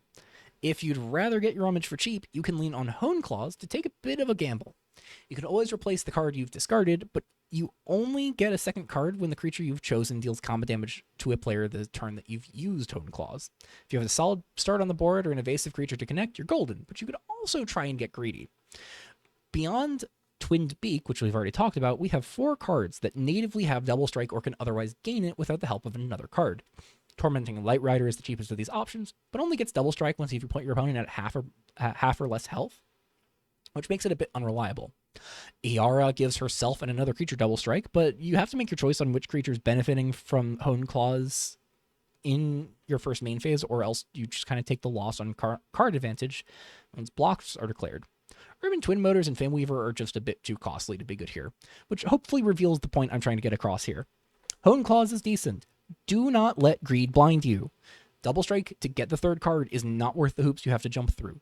If you have a good cheap creature that can get through and connect, Hone Claws is pretty efficient, but do not get greedy. Just play good cards. Please. Speaking of just play good cards, let's talk about Rumbling Volcamel. It's a fine enough body on rate, but once you manage to spend 6 or more mana on activated abilities in a turn, it becomes Erupting Volcamel, which pays that off by dealing 2 damage for every subsequent activated ability on every turn you've spent that 6+ mana on abilities, including the turn it flips. This does the usual case of looking at non-mana abilities, which means filtering with things like Estroth doesn't count. However, if you can funnel 6 mana into abilities like the Volcamel's own Fire Breathing effect, there is an infinite to be had with Destructive Interference. Interference is a 3-mana blue-black enchantment that's never done much in the format up to now, but poses a lot of danger with the activated ability triggers in this set because of its X-cost activation, which is not limited to once a turn, not limited to sorcery speed, and isn't limited to having to cost more than 0. This means, in theory, a transformed Volcamel can immediately kill your opponent with infinite X=0 activations of Destructive Interference. I have seen people express that they are worried that this is going to warrant a change to Destructive Interference, and I agree this card probably will get changed, not because of Volcamel. I think that Unbound effect is so good with the payoffs we have, but I think Volcamel is just, frankly, a terrible card. I think spending 4 mana on a creature that wants you to spend 6 more mana later in order to combo is gonna be a miss. If the combo winds up being viable and competitive, I'll take the loss on this one. But this is not the best thing to be doing with interference by a wide margin. Interference is good. This card is actually good for once. But no, I'm sorry. Volcamble just does not make the cut for me. End of Mutations is a tricky card to parse, as you've probably come to expect with a handful of cards this set, but it does feel perfectly tuned for one deck. Big Red has not had the most support as of late, but we do still have a lot of good mono red mid-range tools kicking around, from powerful red planeswalkers like Koyos, Jericho, and Crux to creatures like Petros and Audacious Rough Rider. End of Mutations gets to join the club as a potent curve topper that slips past stack interaction and causes headaches for creature and control decks alike, as creature decks will struggle to fight End of Mutations in combat, and control decks won't be able to cast removal spells without finding a creature to turn sideways. That last line of text is largely irrelevant for most cases, though. You might think it promises a bunch of added damage for an X-cost burn spell like Terminal Impact, which is a card that's already reasonable for including in Big Red anyhow, but because Impact counts the amount of mana spent to cast it, this is actually a case of cost reduction being useless. That being said, maybe you skew away from Petros and Koyos towards other big red spells with less color-restrictive casting costs to get more benefit out of End of Mutations cost reduction. Or if nothing else, just wander your Rough Rider for 2. Archaeo Volcanologist is a funky one. Fun name. It's effectively a 3-mana version of something like Vroom Vroom, which hasn't been all that popular on its own. However, the ability to develop an Archaeo Volcanologist and let it sit in play does mean you functionally get to bank your mana to return something later, provided it doesn't get removed. Of course, you can get back a fetch land, and this is a non-mana ability that doesn't cost much mana, but I think Archaeo Volcanologist is much more interesting if you look past the set themes of Chaos Reigns. This is another way to replay Incumbency, or replay your Singularity, and critically, it does not exile the spell if it would be put back into your graveyard this turn. Theoretically, this could even be a good extraction mission target, sacrificing the token after combat to replay a fetch, and then sacrificing the original later to reuse your extraction mission. But I think it's going to be better with Incumbency specifically, and solely because it doesn't exile Incumbency when you're casting spells off of its ability. There's got to be some funky combo thing you could do with Yeji as well, but I'm not too hopeful about that. This card is just weird and cool and weird. Crazy that this doesn't exile the spell you cast. That part is wild to me. And honestly, I'm here for it. It makes a otherwise kind of bland card really fascinating. Last in our discussion for red cards, we have arrived back at the 3-mana 2/2 Amity DFCs. Temperamental Chick stacks up a bit more favorably against the Mudskipper, and I'd contend that its transform side is the best of the bunch, but unfortunately that transform clause is still a headache to achieve. But Chick benefits from the existence of Calamity Cat, which can have a 2-drop already powered up with a +1/+1 counter, and power the Chick up as well for it to swing as a 3/3 immediately. The ping to a creature may help you get in damage with the Chick, and if you can connect, Tempered Foul will single-handedly win the board. A 5/4 for first strike is solid enough on its own, especially with Calamity Cat giving it +1/+1 counters, but it comes with probably one of the best Amity triggers in the set, getting to distribute 3 damage among opposing creatures and shut down blocking for any creature's damage this way. Well, I'd argue that the drawback of Amity leaving you with only 2 attackers is typically a tedious cost. With how much faster Calamity Cat can bring Tempered Foul online, it's not even that awkward because the board control is well worth the effort. Even the singular ping can be meaningful with swinging with wider boards, whether you're shutting down a creature with high toughness, killing a token, preventing an unfavorable block from a larger creature, or even stopping a lifelink creature from getting under the bus to buy your opponent time. If any of the cards from this weird rare cycle have a shot at being played, I think it's going to be this one, though the green one's actually not all that bad either. In fact, let's start off our green cards with the last 3-mana 2/2 Amity Transformer. Growing Gecko is one of the only Amity triggers in this set that benefits itself and the other creature it's attacking with, and can swing for 3 while making your other creature a decent threat in combat too. Unfortunately, I think Old Growth Gecko is a solid transform side, but it's not so overwhelmingly powerful compared to the other cards in this pseudo cycle. The big hesitation here is that its transformed ability can no longer buff itself. That's not too big of a deal, it's still a 6/5 with trample, but it does mean that Old Growth Gecko becomes a known quantity that isn't getting larger without help. Unfortunately, this is probably the best Amity creature to have in multiples, as a pair of Growing Geckos can swing for 4, and the backsides buff each other up with the 3 counters each that snowball out of control quickly, going from swinging 8 to swinging 18, and so on. If this were it for the good green Amity cards worth playing, I probably wouldn't be all that keen on it, but you wouldn't believe it, green has 2 other good Amity creatures to consider. Rolofins is a bit underwhelming, a 1-mana 1/1 that can swing as a 3/3 but only with Amity Online. That's not too tragic when you're already inclined to get Amity fulfilled anyways. The better of these two, and I'd argue the best Amity creature in the set by a mile, is Sunsoaker. It's just a simple 2-mana dork. But if you can swing with it and satisfy its Amity trigger, it becomes a scaling threat that never stops providing you with the mana that you would initially tap it for otherwise. Swinging a Sunsoaker alongside a Growing Gecko means you're swinging with a 3/4 and a 3/3 while adding a mana of any color for your trouble. If you're in an aggressive green deck, you'll want Sunsoaker. If it's even a Plant Lizard, a pair of weird types that makes it perfect for red-green solidarity. We've got one last Amity card to mention, and it's a mirrored pair with the previously mentioned Amnesia. Once again, it's a simple targeted spell that copies itself if you've met the Amity condition this turn. I don't think Cheer On will really be as ubiquitous as Amnesia could be, but it does potentially untap 2 creatures for 2 mana while buffing them if they're still in combat. This makes Sunsoaker even funnier, as if you're swinging with a pair of Sunsoakers, you can get 2 mana to cast Cheer On, which pumps them both and untaps them, to potentially tap them for another Cheer On, buffing and untapping, and so on and so on and so on. Realistically, I don't think Sunsoaker is enough reason to be crazy about Cheer On, but it's a potential 4 damage for 2 mana, which might be as good as we're going to get for pump spells. Oop, I skipped a slide. Your eyes do not deceive you. We officially have a 1-drop mana dork for the first time since Dawnglade Cultivator. The only catch here is that it only really filters for 1 mana out of another mana that you have, or taps for spells from places other than your hand. Well, not spells from other places in your hand, can't be used for spells from your hand. That being said, this card is really good, I think. It pays for flashback and surface costs, activates abilities with ease. It is a phenomenal workhorse that plenty of decks will appreciate. It even filters mana with conditions, like the mana from Poised Flame, into mana that can be spent on other spells. It's just a nice little bit of a bonus on top of the rest.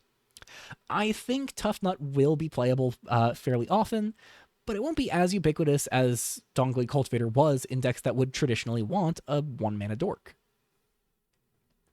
Okay, I hear you. You're sick and tired of me talking about how good fetch lands are, and so is the set designer Cajun.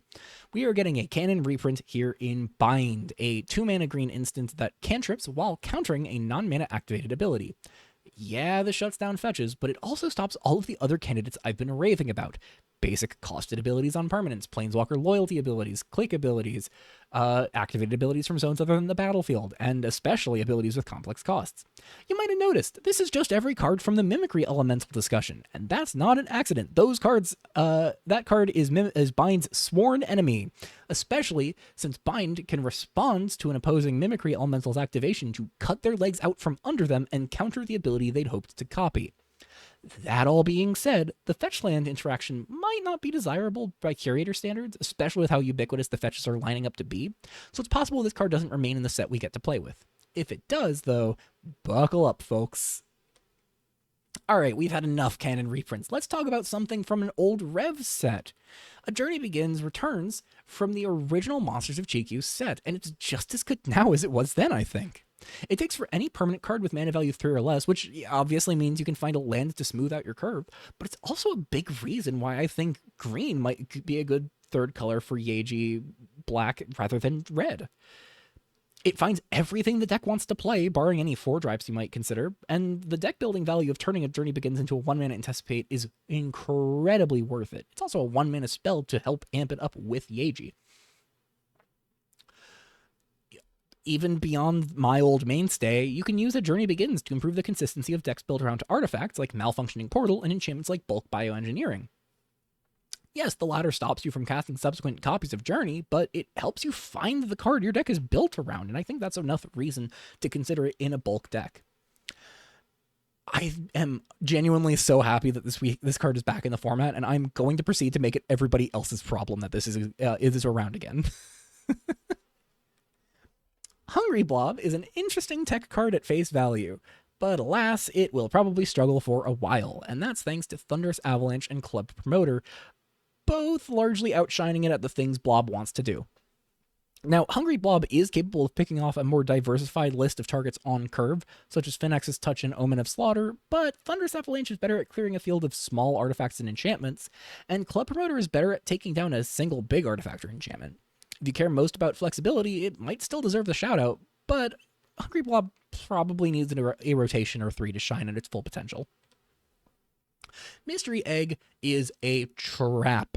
It is largely in the same camp as Acid Hydra on face value, asking you to pay a bit more than a creature's base casting cost in order to search it up into play. Whereas Hydra wants you to not cast a creature on your prior turn to keep the tutored card in play, which sometimes you don't even want to do. You'd rather play the creature's mana cost twice to get its ability twice. With something like a Rough Rider, Mystery Egg will always split up its first 2 mana across turns, and yeah, it can come down on turn 1. It's a turn 1 play that searches up any card and exiles it to later cash it in when you need it. However, the only world where I see Mystery Egg thriving is one where you have a card you actively want in exile, and I don't see that being likely, and even if that's the case, you need the egg to survive so you can sacrifice it and turn the exiled card face up. Otherwise, it'll stay face down forever, and any properties you might care about are null and void. Egg is definitely cute, but it's also terrible, and best used to play mind games with your opponent where you exile a land and bait your opponent to wasting removal on it. Don't do that. Don't waste your time. Play good cards. Did I say earlier that we were done with Berry Makers? I don't think so. Magical Leaves is a tricky card for me to parse.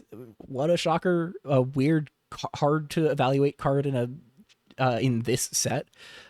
But it's clearly a token spam card, right?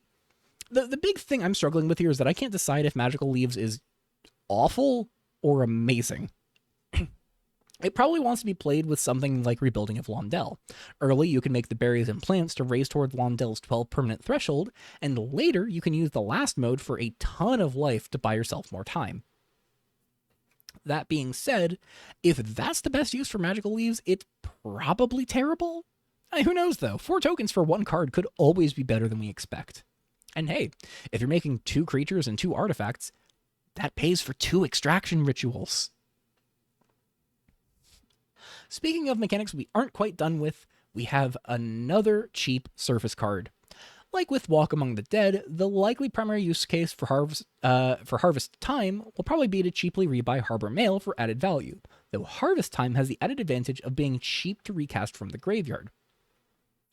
I'm not sure a Lay of the Land effect would generally be that exciting, but I think this might actually be really good for graveyard decks, because you're already inclined towards running less lands, so you have more good graveyard synergies to mill over, and again, it's a cheap surface cost, so it's easy to pay and get value out of things like Arduous Miners, and stave off running out of cards in library by searching for the basic from your graveyard if you've milled it over.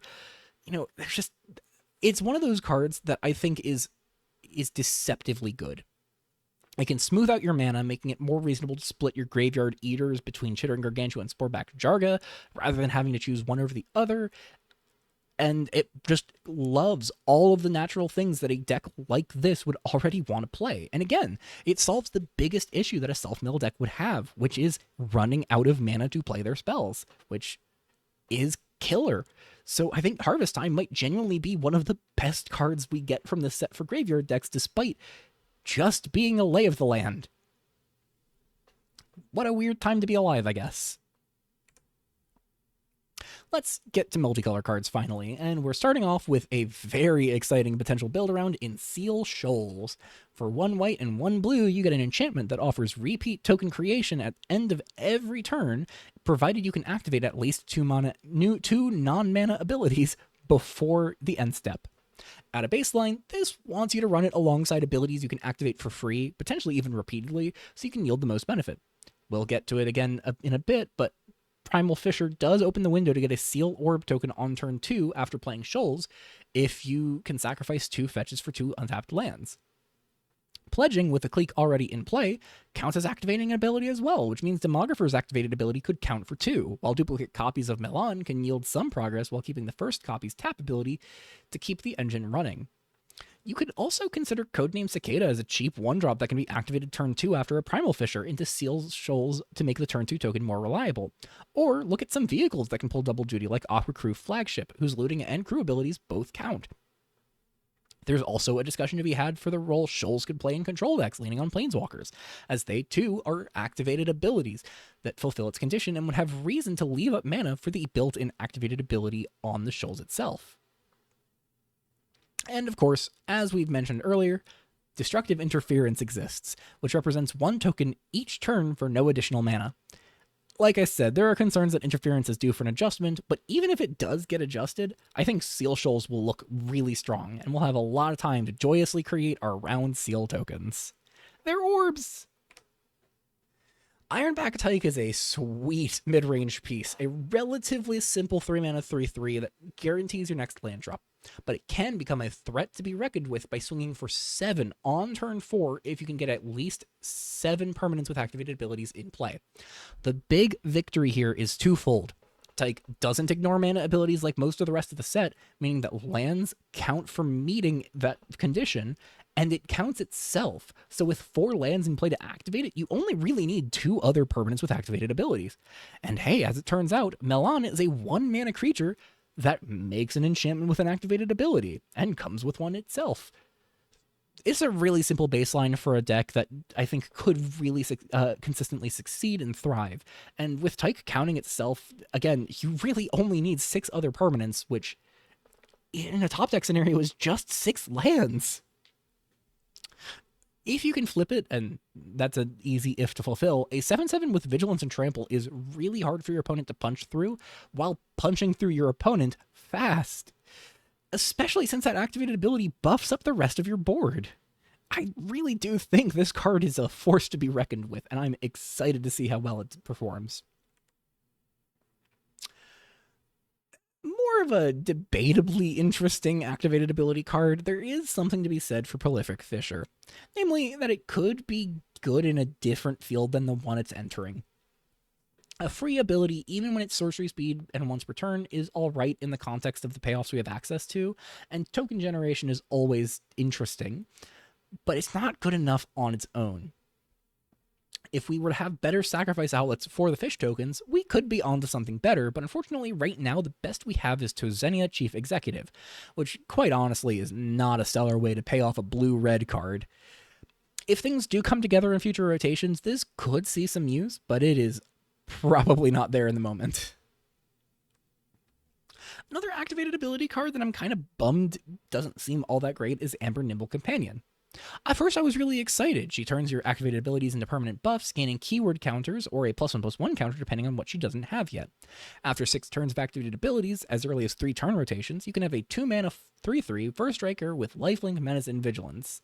And I guess haste as well, though that's mostly irrelevant after the first turn you have her, but it's still an option.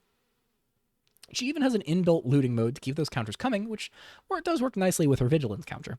I'm not sure where she'll fit best. Xeno Planar Engineer would love to put a constant keyword counter generator to use, and you can activate non-mana abilities on the turn the pair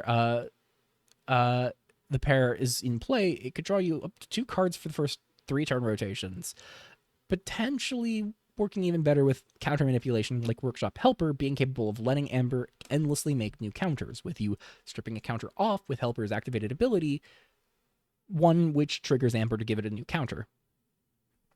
Realistically, though, Amber seems much more inclined towards a low-to-the-ground deck with stuff like Ragecloak Shifter and Melon alongside other low-cost creatures that come in with cheap activated abilities. I think the biggest pain point for Amber is that it's really hard to activate an ability while curving her into play. You have Melon or Calamity Cat, and that's pretty much it for creatures that are actually worthwhile. I think Amber could get more from future sets, as could many of these activated ability cards, but for this upcoming season, I am sad to confess I don't have a whole lot of hope for Amber. Last in the camp of activated ability synergies worth glancing at are this pair of clunky creatures with promising text that does not hit the mark. Echo Crafter is the worst of these two, but comes with the better triggered ability, copying your first non-mana ability each turn.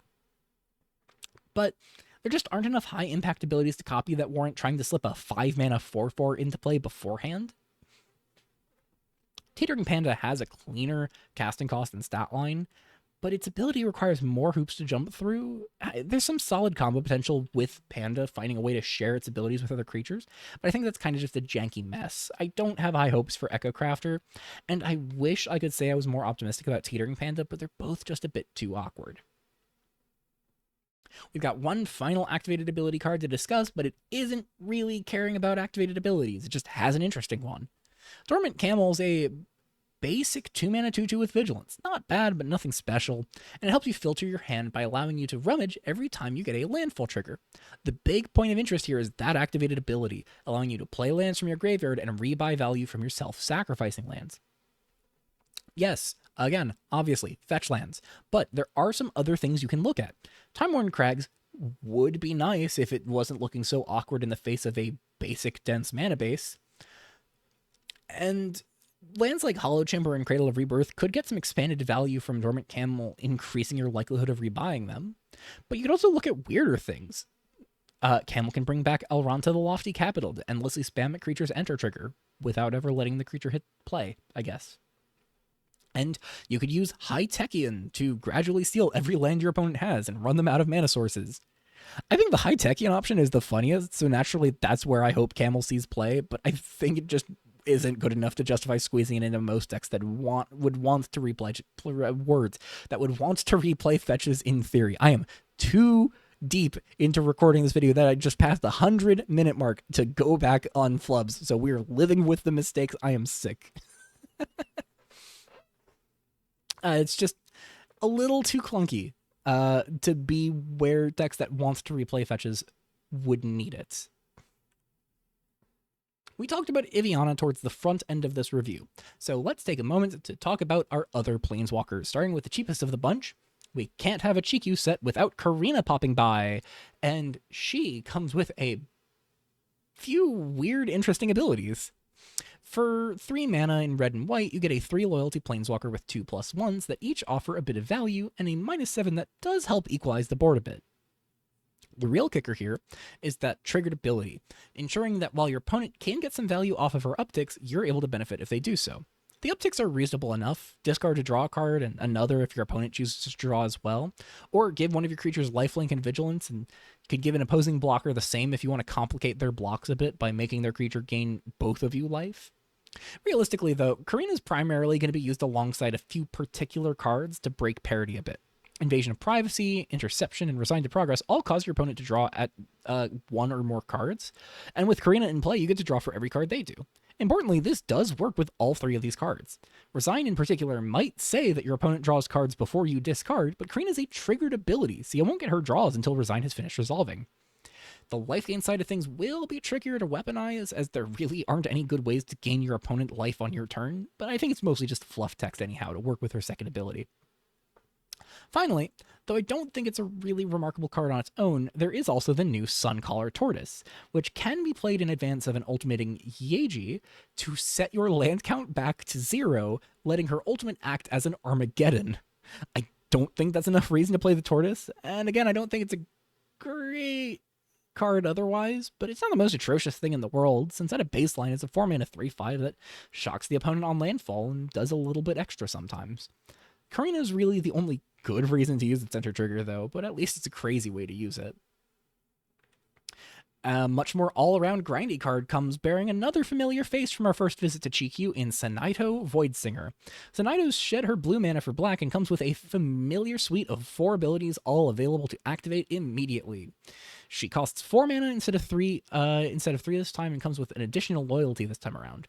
I think this card is amazing, and a big reason for Control to consider being in white-black to begin with. The uptick takes any permanent out of contention for a turn cycle, whether you're killing a token, shrinking and nullifying a creature, or disabling a troublesome non-land permanent, including an opposing Sanaito. The 0 ability has a lot of game against aggressive decks, taking a creature that might be generating you value and helping it crash in for meaningful damage or defend more readily, while padding your life total or scaring off attackers with the threat of doing so. That -1 in particular is great for applying pressure to your opponent's hand, especially when black is so prone to messing with the opponent's hand right now. Finally, her -3 seems perfectly poised to help buy you time in a sticky situation, whether you're on the back foot of a mid-range or control matchup, or at a desperate point against an aggro deck. All 4 of these loyalty abilities play nicely together to make Sanaito an all-around phenomenal tool for any slower deck, be they control or mid-range, looking to take over the board. The more players play to the board, the better she gets, and I think players will be playing to the board a lot this season, so keep your eye on Sanaito. She is the set's launch promo for a reason, and it's a good one. Jack, Monster Mentor, is my called shot for one of the single most brutal goddamn cards in this set. That triggered ability carries so much weight here, thanks to Jack looking at both sides of the board rather than just your own, and not caring about where those cards come from. Make your opponent discard cards, sacrifice things, mill cards, shred them to bits, while your Planeswalker does all of these extra value abilities on his own, building up value with 3 stellar loyalty abilities. The +2 fills your graveyard for the other abilities he has and other synergies you might be kicking around with. His +1 generates landfall triggers or provides recursion with creatures in your bin while putting to use excess lands if you start flooding out. And his -3 pressures your opponent's board while allowing you to recycle something from your graveyard. Notably, all 3 of his abilities can trigger his first ability, and each can only do so once, as he counts each individual instance of something moving to any graveyard. So if you want to drain with a bunch of mill effects, look for smaller repeatable mills like Laystone of Ruin rather than something big like a Phynax's Judgment. Persistent pressure effects like Path of Phynax, Ties to the Machine, and Inner Ring's Pupil are especially deadly with Jack, shredding your opponent's life total fast while padding your own to buy you ample time to finish them off while their clock runs out. This card is scary. Perhaps the biggest puzzler of CCR's Planeswalkers, even more so than Karina, is Simul Genetic Artisan. I really didn't think she looked all that good the first time I read over her. She's a 4 loyalty Planeswalker for 5 mana, and she can put counters on other permanents you control as you have tokens enter. She can make each of your creature tokens enter with a haste counter to get them aggressive immediately, let your Berry engine become fuel to spam +1/+1, flying, trample, and vigilance counters, or she can collaborate with another Planeswalker to race them towards their ultimate. She's obviously best with other cards that generate tokens persistently, like Ardor, Pharika, Berrymaster, Planeswalkers like Severin and Sarasa. Oh, we'll get to Sarasa. And enchantments like Harmony of Nature and Rebuilding of Londel. Before we get into what Simul does individually, we should talk about the fact that Sarasa doesn't make tokens without her ult. But if you can get her to 8 loyalty counters and activate her ult without her dying, you win the game. You copy every permanent on the board, making token copies of Sarasa and Simul in the process, and getting 2 Simul triggers for each permanent copied this way, thanks to the brief moment where you control 2 copies of Simul. From there, put 5 loyalty counters on the token Sarasa while legend ruling the one you've already used, and ultimate again, putting a bunch of +1/+1 counters, a haste counter, and a trample counter on each creature token you have in the process. So we've established how Simul kills, but what does she do on her own? Well, her uptick makes a 1/1 plant, her -2 makes a unique aura that draws you 2 cards when the permanent enchanting dies, though that's limited to creatures and planeswalkers to my knowledge, and her -5 makes a 3/3 dragon with flying that copies all of your other counters. I think she's an alright mid-range tool on her own thanks to the triggered ability adding a lot of variability to her uptick, letting her make 2/2s or 1/1s with keywords depending on the need. And she plays great with denial and counter themes, obviously, but honestly, the most remarkable thing is that I think her second and third loyalty abilities are just flavor text, and she's still probably really good. Kind of crazy, honestly. Alright, back to normal multicolor cards, except Fragile Soul is hard to call normal. It's a 3/1 flyer with First Strike for 3, and it prevents damage dealt to it in increments of 2 or more. It's a great flavor design and a terrifying threat that blocks like a champ and swings with reckless abandon. Fragile Soul is really good at killing your opponent if left unchecked, and might be the new best card to wear +1/+1 counters, as it just becomes untouchable by damage and left vulnerable only to hard removal. It is an amazing anti-red card, which seems really important in a meta flush with burn. There are a lot of ways to get Fragile Soul above 1 toughness if you really do want to cause your opponents headaches, ranging from good options like Prince of the Pride and Chosen of Heliod to more suspect options like Spin Master and Feed on the Meek. But regardless of how you approach it, Fragile Soul is quite effective at establishing a board stall to buy you time and eventually at killing your opponent too.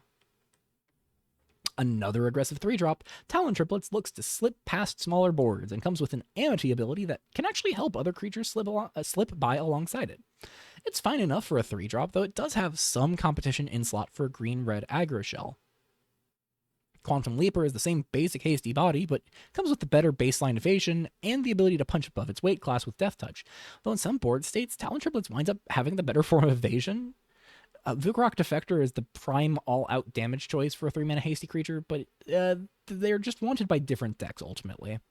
Which just leaves Wildfang Cavalier, which might be perfect alongside Triplets. It's a tricky creature to deal with, since it leaves a 3-1 behind when it dies, that causes another combat to happen if it does so in combat, and the evasion granted by Amity only makes it trickier to block. On top of that, swinging Triplets and Cavalier to get Amity while you have another creature ensures that if Cavalier dies in combat, you can swing with those creatures in the second combat phase alongside the Dinosaur token, either getting another Amity trigger or making up for the fact that your other creatures just decided to hang back in the first combat. I think Talon Triplets has some chance to gain some momentum in the format, and if so, I think it's a natural partner for Cavalier at the top end of a creature-heavy aggro shell. Hope you aren't getting sick of Dawnglade Wildbear in this month of Eternal, since we are getting a variant of it in Revolution for the next 2 years. Scattering Swine's probably not likely to be as powerful as Wildbear for a number of factors that made the green creature one of the best in class when it was still around in the format, but it can still do some powerful things. Scattering Swine will often just get to connect for 6 damage while picking up a value card like the usual suspect, Phalanx's Touch, Omen of Slaughter, Path of Phalanx, but can always hit for less if your opponent opts to discard a card of the same type. Depending on how deep you want to go, you could opt for funkier cards to pick up that are good at policing the board, like Cutting Room Floor, or pick up more value cards like Urban Explorer, but realistically, the biggest challenge here is just going to be getting through with Scattering Swine. It's got a lot of potential if it can connect, but a 2-mana 3/2 with no inbuilt evasion is just asking to get stuck in a board stall and get no value. If you can connect, it's amazing though. Turf Warfare is an interesting build around to talk about and seems ripe for abuse in conjunction with Soul Guide Lantern. If you can exile your opponent's graveyard, you get to bring back a bunch of your control tools and other ways of ending the game, while your opponent has to pitch their hand to their graveyard and have it be the only things in their graveyard.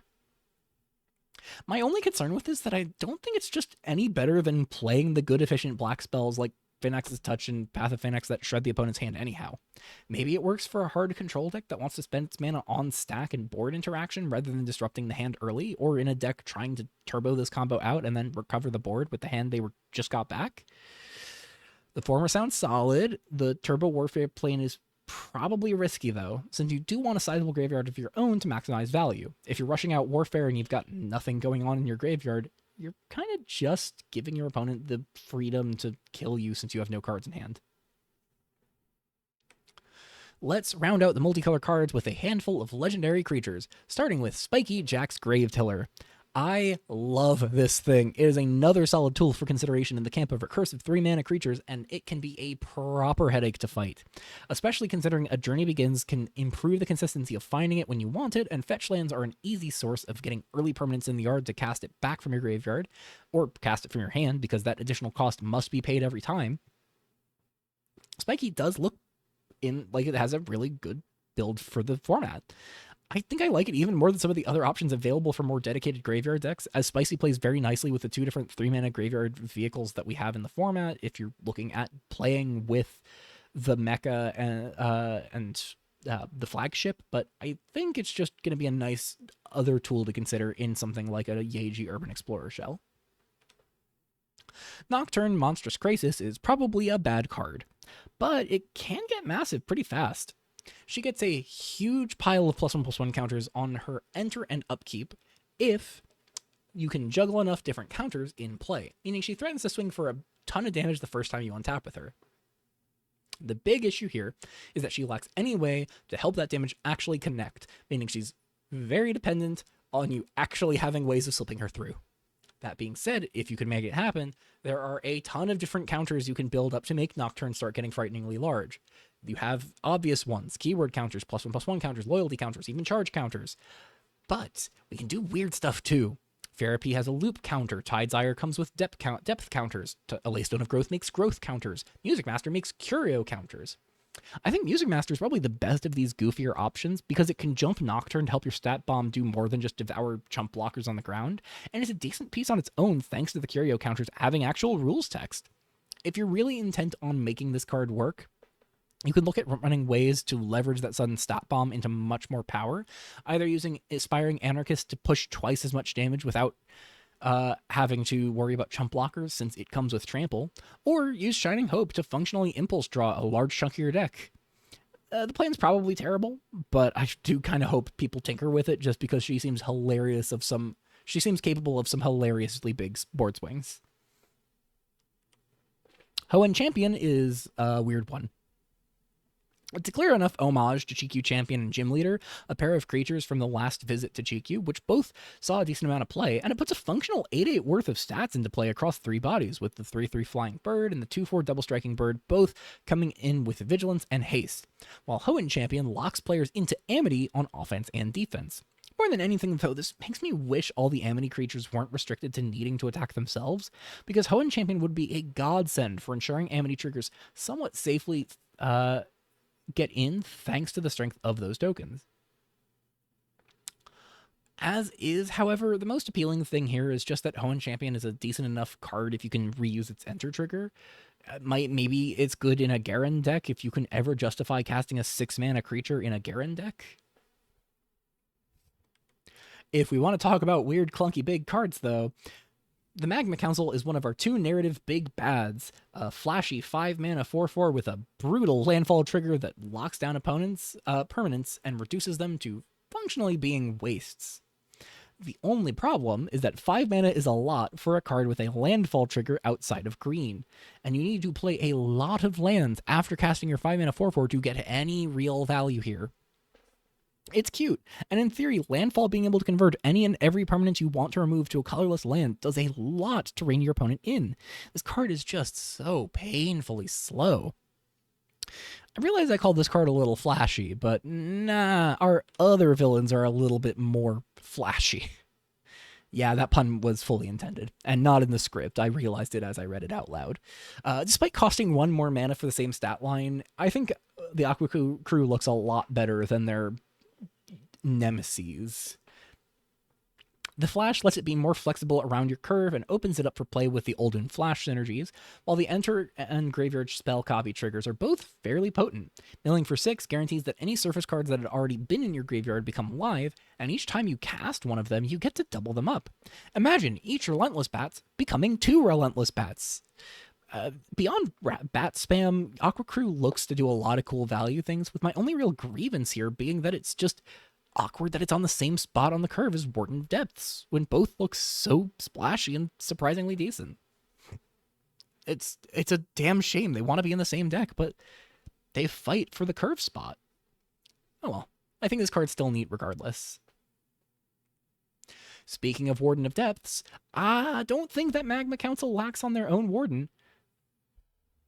Curiously, Warden of Tremors is the only instance of landfall in green in this set, though mechanically it makes sense to justify its granting of additional land drops.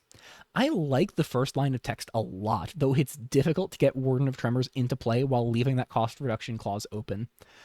The second line of text is a bit more awkward, as for 6 mana you are probably running light on lands to play from hand. However, if you can make another land drop after playing the Warden, you get to start shredding through your library for a ton of extra cards, taking 3 off the top with each landfall. The problem is that those cards are only castable while you have a Warden of Tremors, meaning your opponent can cut off all access with a removal spell. That wouldn't hurt so bad if you could, get this down for cheaper, but it is a 6 mana spell, so your opponent wants to kill it anyways.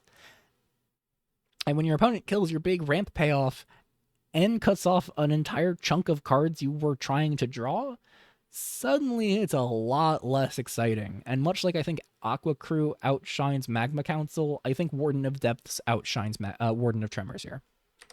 They're not the last Wardens, though. Warden of Skies is a big Haymaker card that taxes small targeted spells and players cheating from other zones while dodging counter magic. But it's a 7 mana 8/8, and that is a bit of a big ask, even with all of those keywords and all of that text.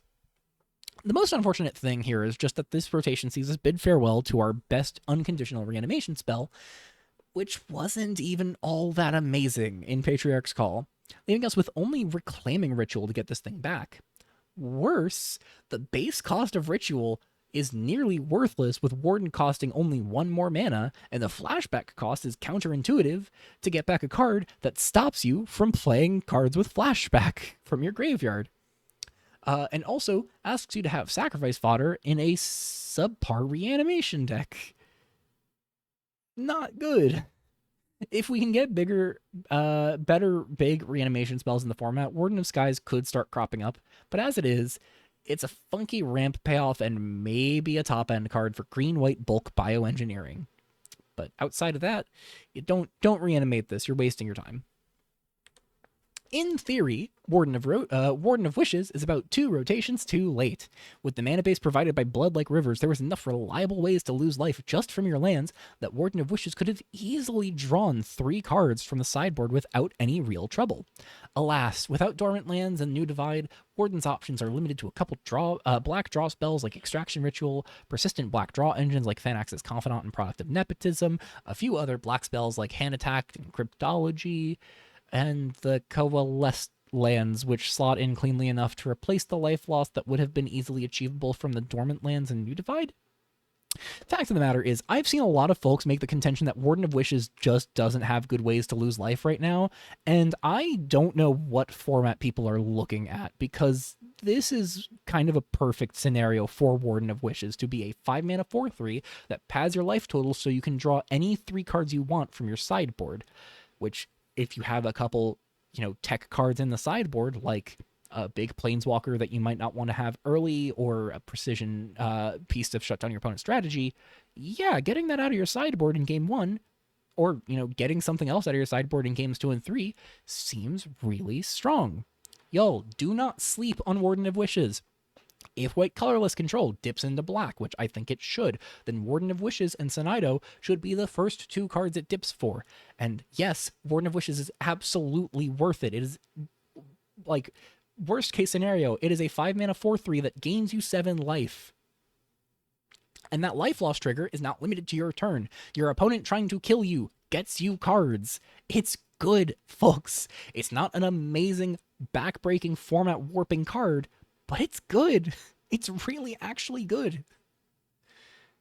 Please try it. I'm going to try it. I think this card's worth trying, and I think you should try it too. Artifacts are up next, and we've got a weird egg-style card in Glassblower's Forge, a cantripping artifact that can cash in another artifact or enchantment alongside itself to draw again later.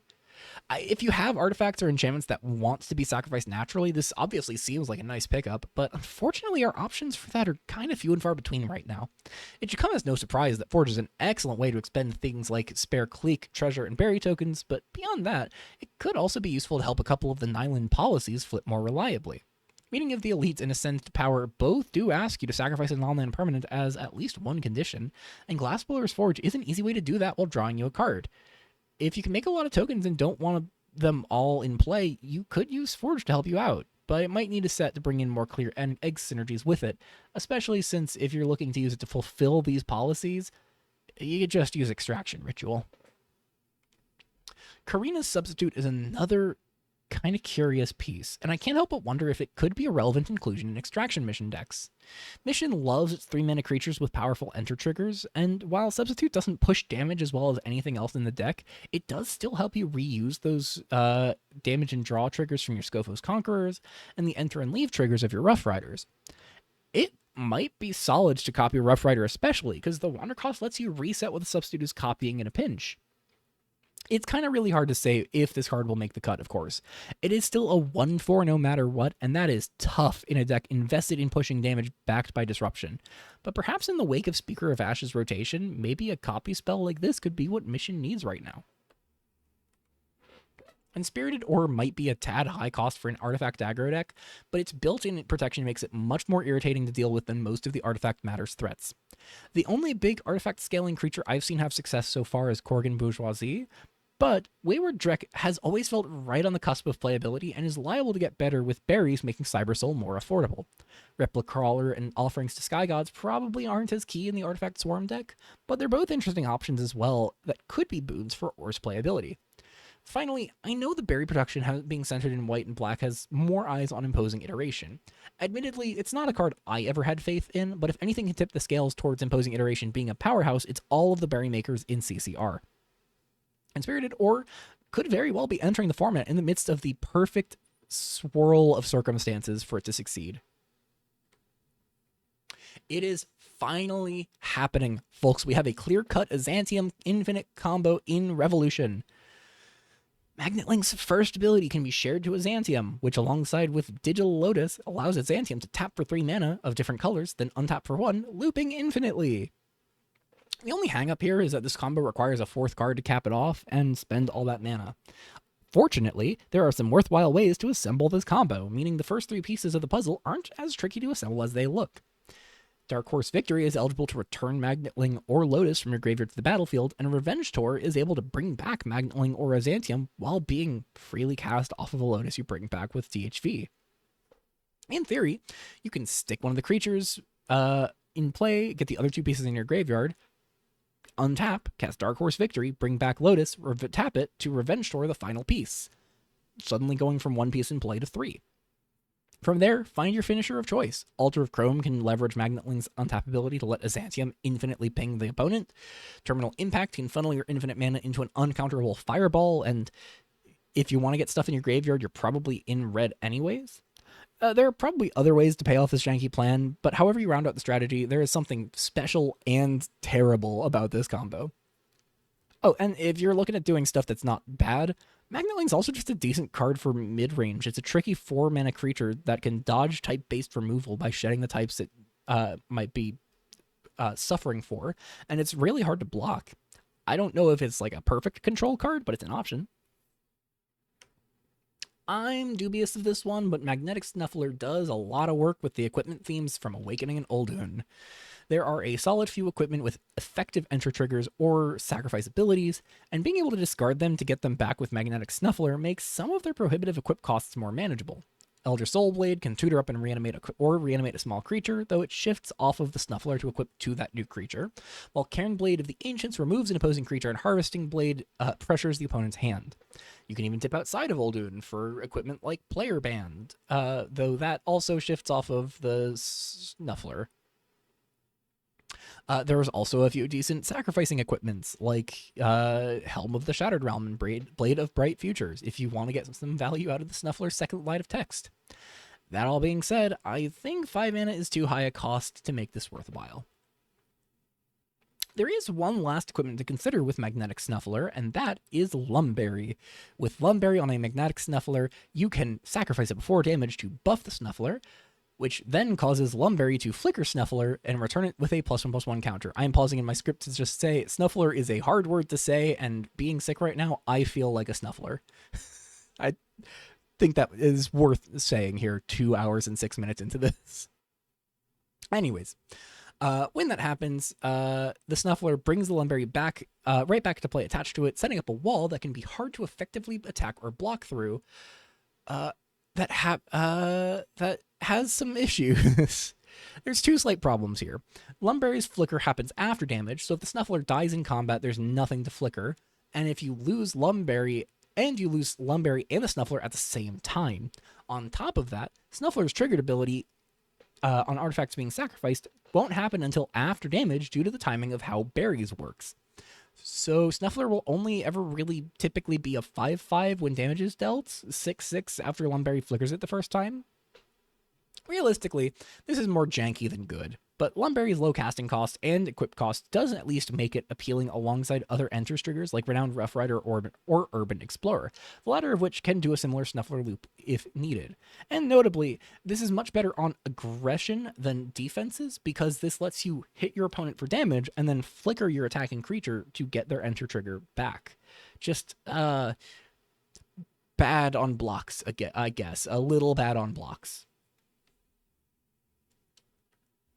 All right, so maybe Glassblower's Forge wasn't the only eggs card in this set, actually. Goldberry is a neat equipment that does twice as much as a normal berry on the creature it sits on, and that is not the point of this card. You are usually not equipping it. It is a 2-mana artifact that sacrifices to replace itself with 2 artifact tokens. At a baseline, you can equip Goldberry to a creature, use it for combat, and then when you sacrifice it, use its treasure in second main to equip the new berry token for effectively free, which is not very stellar, but it's an option. However, that trigger being available off of any sacrifice outlet means you never have to equip it. You just feed it to an artifact sack outlet. Now, Glassblower's Forge is probably not the best place to feed your Goldberry, and there's really not many good persistent artifact outlets on board besides Korg, but this is another solid candidate for something like the Deadly Dispute Extraction Ritual package, since, you sack one of these, you sack this to one of those spells, and you make 2 more artifacts for your trouble. It might not be going into the decks with those cards, but it's definitely a good synergy. Snazzy Scarf is another strange piece, and the 2 mana to cast and equip it makes it more than a bit clunky.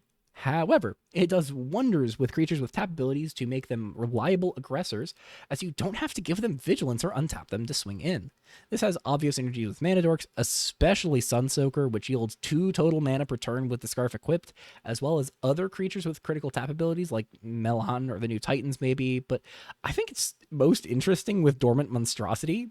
Monstrosity isn't guaranteed to get +3/+3 from the Scarf forever, as the ability to activate it is fleeting, but being able to start swinging with the Dormant Monstrosity while it's still stunned is kind of funny, if nothing else. It's probably too janky and too much mana.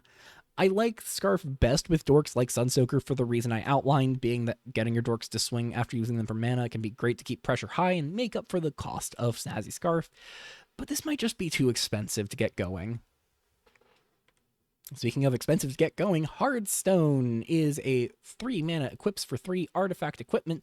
It gives an equipped creature +3/+3. It is horrendous at cost, but that landfall trigger does wonders to make it look better. If you just want a larger creature, that's perfectly reasonable, but this is also a mana-less targeted ability to untap Sleeper Insurgent or make another Looks Like Rain token off of Carefree Kappa. It even fulfills the equipped condition for Skarny Raider, I guess. I think right now there aren't enough good creatures that want to be wearing equipment for Hearthstone to be good, but it's cute for the time being, and maybe the free equip on Landfall could actually make it relevant in the future. We'll have to see. We're almost at the finish line, folks. Moving on to lands, we're finally talking about Primal Fissure, a fast land equivalent to something like New Divide from Blood Like Rivers. Once it's untapped, it'll search up any basic land to play untapped, but only enters tapped after you have 3 other lands in play. So it's a fast land. Being entirely honest, the suite of dual lands in the format is not looking so hot right now. We'll go into it in a bit, but basic lands have seldom looked just so strong as they do now. Between Primal Fissure and Clix of Nyland's redeveloped Cityscape, Revolution is going to have very reliable basic land fixing for the foreseeable future, because Cityscape rotates out at the end of 2026, and Fissure is with us until 2027.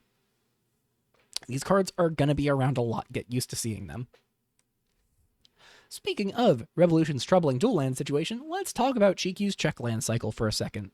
We have a set of 5 allied pair dual lands that each enter tapped unless you control a land of the type that produces their mutual enemy color. This is, I think, where this rotation hits us the hardest. Duelists of Rose dual land cycle came with relevant land types which could have opened the door for complex mana bases that rely on DOV and CCR's duels to piece together a clean set of untapped mana sources for a cleaner curve. However, these are the only untapped duels we have in the format now, and they're all predicated on functioning solely in wedge decks. Unless you're all in on 4 or 5 colors and getting your needed basics first, I guess. There are still solid good duels in the format. The Theros Devotion creature lands are okay, and we have temples if more slow duels are direly needed, but beyond that, the duplicate cycling hyperpop lands and island pledge duels are okay. They're not spectacular. And there's an enemy cycle in Chikyu as well. They're all tapped duels, and you can sacrifice them for and pay 4 mana to draw a card, which is probably worse than the Island lands anyways, and worse than the Hyperpop lands anyways. I think the Wedge tricolor decks in the format will appreciate having some sort of dedicated fixing in an environment with bad dual lands. But like, we have tri-lands for the shard combinations, but those are almost always going to enter tapped now, with the Nyland ones depending on land types, which, again, we lost our duels with land types on them. It's a scary time for dual lands fans, I think. The last of our fixing lands is Weather Research Station, which cares about the mechanic you figure it would. However, unlike the mechanic-specific fixing options of the past, like Garden of Shrines or the rotated Abandoned Fortress and Revolutionary's Retreat, Weather Research Station is not so restrictive. Once you have a weather in play, you can use its colored mana towards anything, which makes it far more reliable in a weather deck than something like Garden of Shrines is in the Shrines deck. As I said before, I'm not so sure there's going to be a ton of dedicated weather decks that would thrive in the environment. I think they're largely going to be kind of relegated to toolboxy plans, and but if there's a chance that weather can succeed, Weather Research Station is liable to be a mainstay of the deck. And hey, if nothing else, Carefree Kappa enables it. Moving on from mana fixing, we have a pair of soul lands that never absolutely will ever be used abusively. The first of these is Jade Temple, which places restrictions on what you can't spend its 2 mana on. The obvious uses for this center around the set's mechanics, providing extra mana for using these activated abilities of your creatures or equipping berries, but there are a number of cards that benefit from Temple beyond just CCR. You can use things kicking around the field that look much more accessible in the context of being activated with one land, like Demographer looting more efficiently, to Helm of the Shattered Realm becoming much more easily activated to blow up things in the decks that need it. Landscape Artist being activated for 2 lands instead of 3 seems amazing, actually. And Malfunctioning Portal being able to flicker your creatures for 1 land is great. There's also other applications, like using it to play the Exile from Hand rare cycle from Hyperpop that I won't shut up about, which lets you get ahead on a Digitize the Analog World or begin the Imperial Era by a turn. Or you can use Jade Temple to reliably pay your taxes for things like Tense Negotiations or Hyperpop's Scry Synergy cards, or your opponent's blue taxation counterspells. It can even let you sacrifice omens you have sitting in play, if you care to do so. I think Jade Temple has a lot of utility, and if you can find enough activated abilities to put it to use in your deck, it's pretty solid. I'm less optimistic about Forgotten Doorway, in part because its synergies beyond Chikyu are more few and far between. The most glaring place to start is Awakening Alduin's flashback cards. Doorway does theoretically accelerate your Chronicles out or speed up the process of playing out your Spore Spawning or Enduring Loyalty on turn 3, but the Chronicles cost so much mana that the acceleration isn't too relevant, and speeding out Spawning or Loyalty leaves like no time to actually set them up. There is some value potential with something more gimmicky, like opening the gates to use it for any spell in your graveyard with Old Times Ruminator, or getting some help with casting a multicolor spell off of Prismatic Mantle, but both of these feel rather bad if I'm being honest. Truly, Doorway's best hope is its own set themes. There are a few good surface cards that would appreciate the slight reduction on how many lands are needed to recast them, and something like Warden of Depths could enable better play patterns than Old Times Ruminator does, though frankly I think these decks are best off passing on Doorway anyhow. I think Doorway will struggle to shine the way that Jade Temple does, but I could always be wrong, and there could absolutely be a graveyard deck that puts it to use. Mirage Island's an interesting utility land, and at first glance, I was tempted to call it terrible and move on with my day. However, upon reassessing it, there are 2 nice things to like here, and both tie back to the same issue. Not having a land to play on your turn means you can struggle to develop your mana, which Mirage Island can mitigate by both fixing your top deck and providing you a land drop for the turn. But it also improves the reliability of landfall by ensuring that you never have to miss a land drop, even if that means you just end up behind on lands at some point. I think assessing it as just a land that costs 1 to surveil makes it more appealing as well, as it's reliable for you when you need it to be and never forces you to have to pick it up if you'd rather not. I could see this squeezing into a few dedicated landfall decks in a couple copies, and similarly having some use in slower control decks that are okay with taking a slower approach. I wanted to call this card bad, but no, it's actually pretty good. We are at the finish line, folks. We have 2 different lands to end this off on that both let you spend 3 mana to make a token. Sky Pillar, the greedier of these two, only makes a single token and requires 3 different colors to activate, but can be reused repeatedly with the added benefit of being able to scale and jump your creatures in the late game once you cross the 10 permanent threshold. Prickly Dunes is more immediate, granting 2 green plants at the cost of sacrificing it at sorcery speed. Of these two, I think Pillar is more likely to see play. Its abilities, again, can be activated at instant speed and are likely to get some serious value in the right deck, whereas Prickly Dunes seems best when you're willing to fill your graveyard at any cost, including 3 mana and sacrificing your 4th land that didn't even yield mana to do so. And that's everything I could find worth discussing in preparation for Revolution's 12th standard season beginning January 1st. At least that's everything to discuss with what's coming in. I've already begun working on another video to help everyone prepare for rotation, where we'll be talking about the Cliques of Nyland season, the GPs we had for standard play, and what we're losing from Duelists of Varrow, so stay tuned for that. In the meantime, you can find every card I mentioned today in the links to the Chikyu Chaos Reigns set page on Planesculptors, and the Revolution Custom Standard search engine Manifesto down in the description below, alongside a link to the Custom Magic Discord, where you can engage with all things Revolution and custom Magic the Gathering design. Have a good rest of your year, everyone, and I will see you in the Revolution chat. Wish me luck with recovering from this cold. Take care, guys.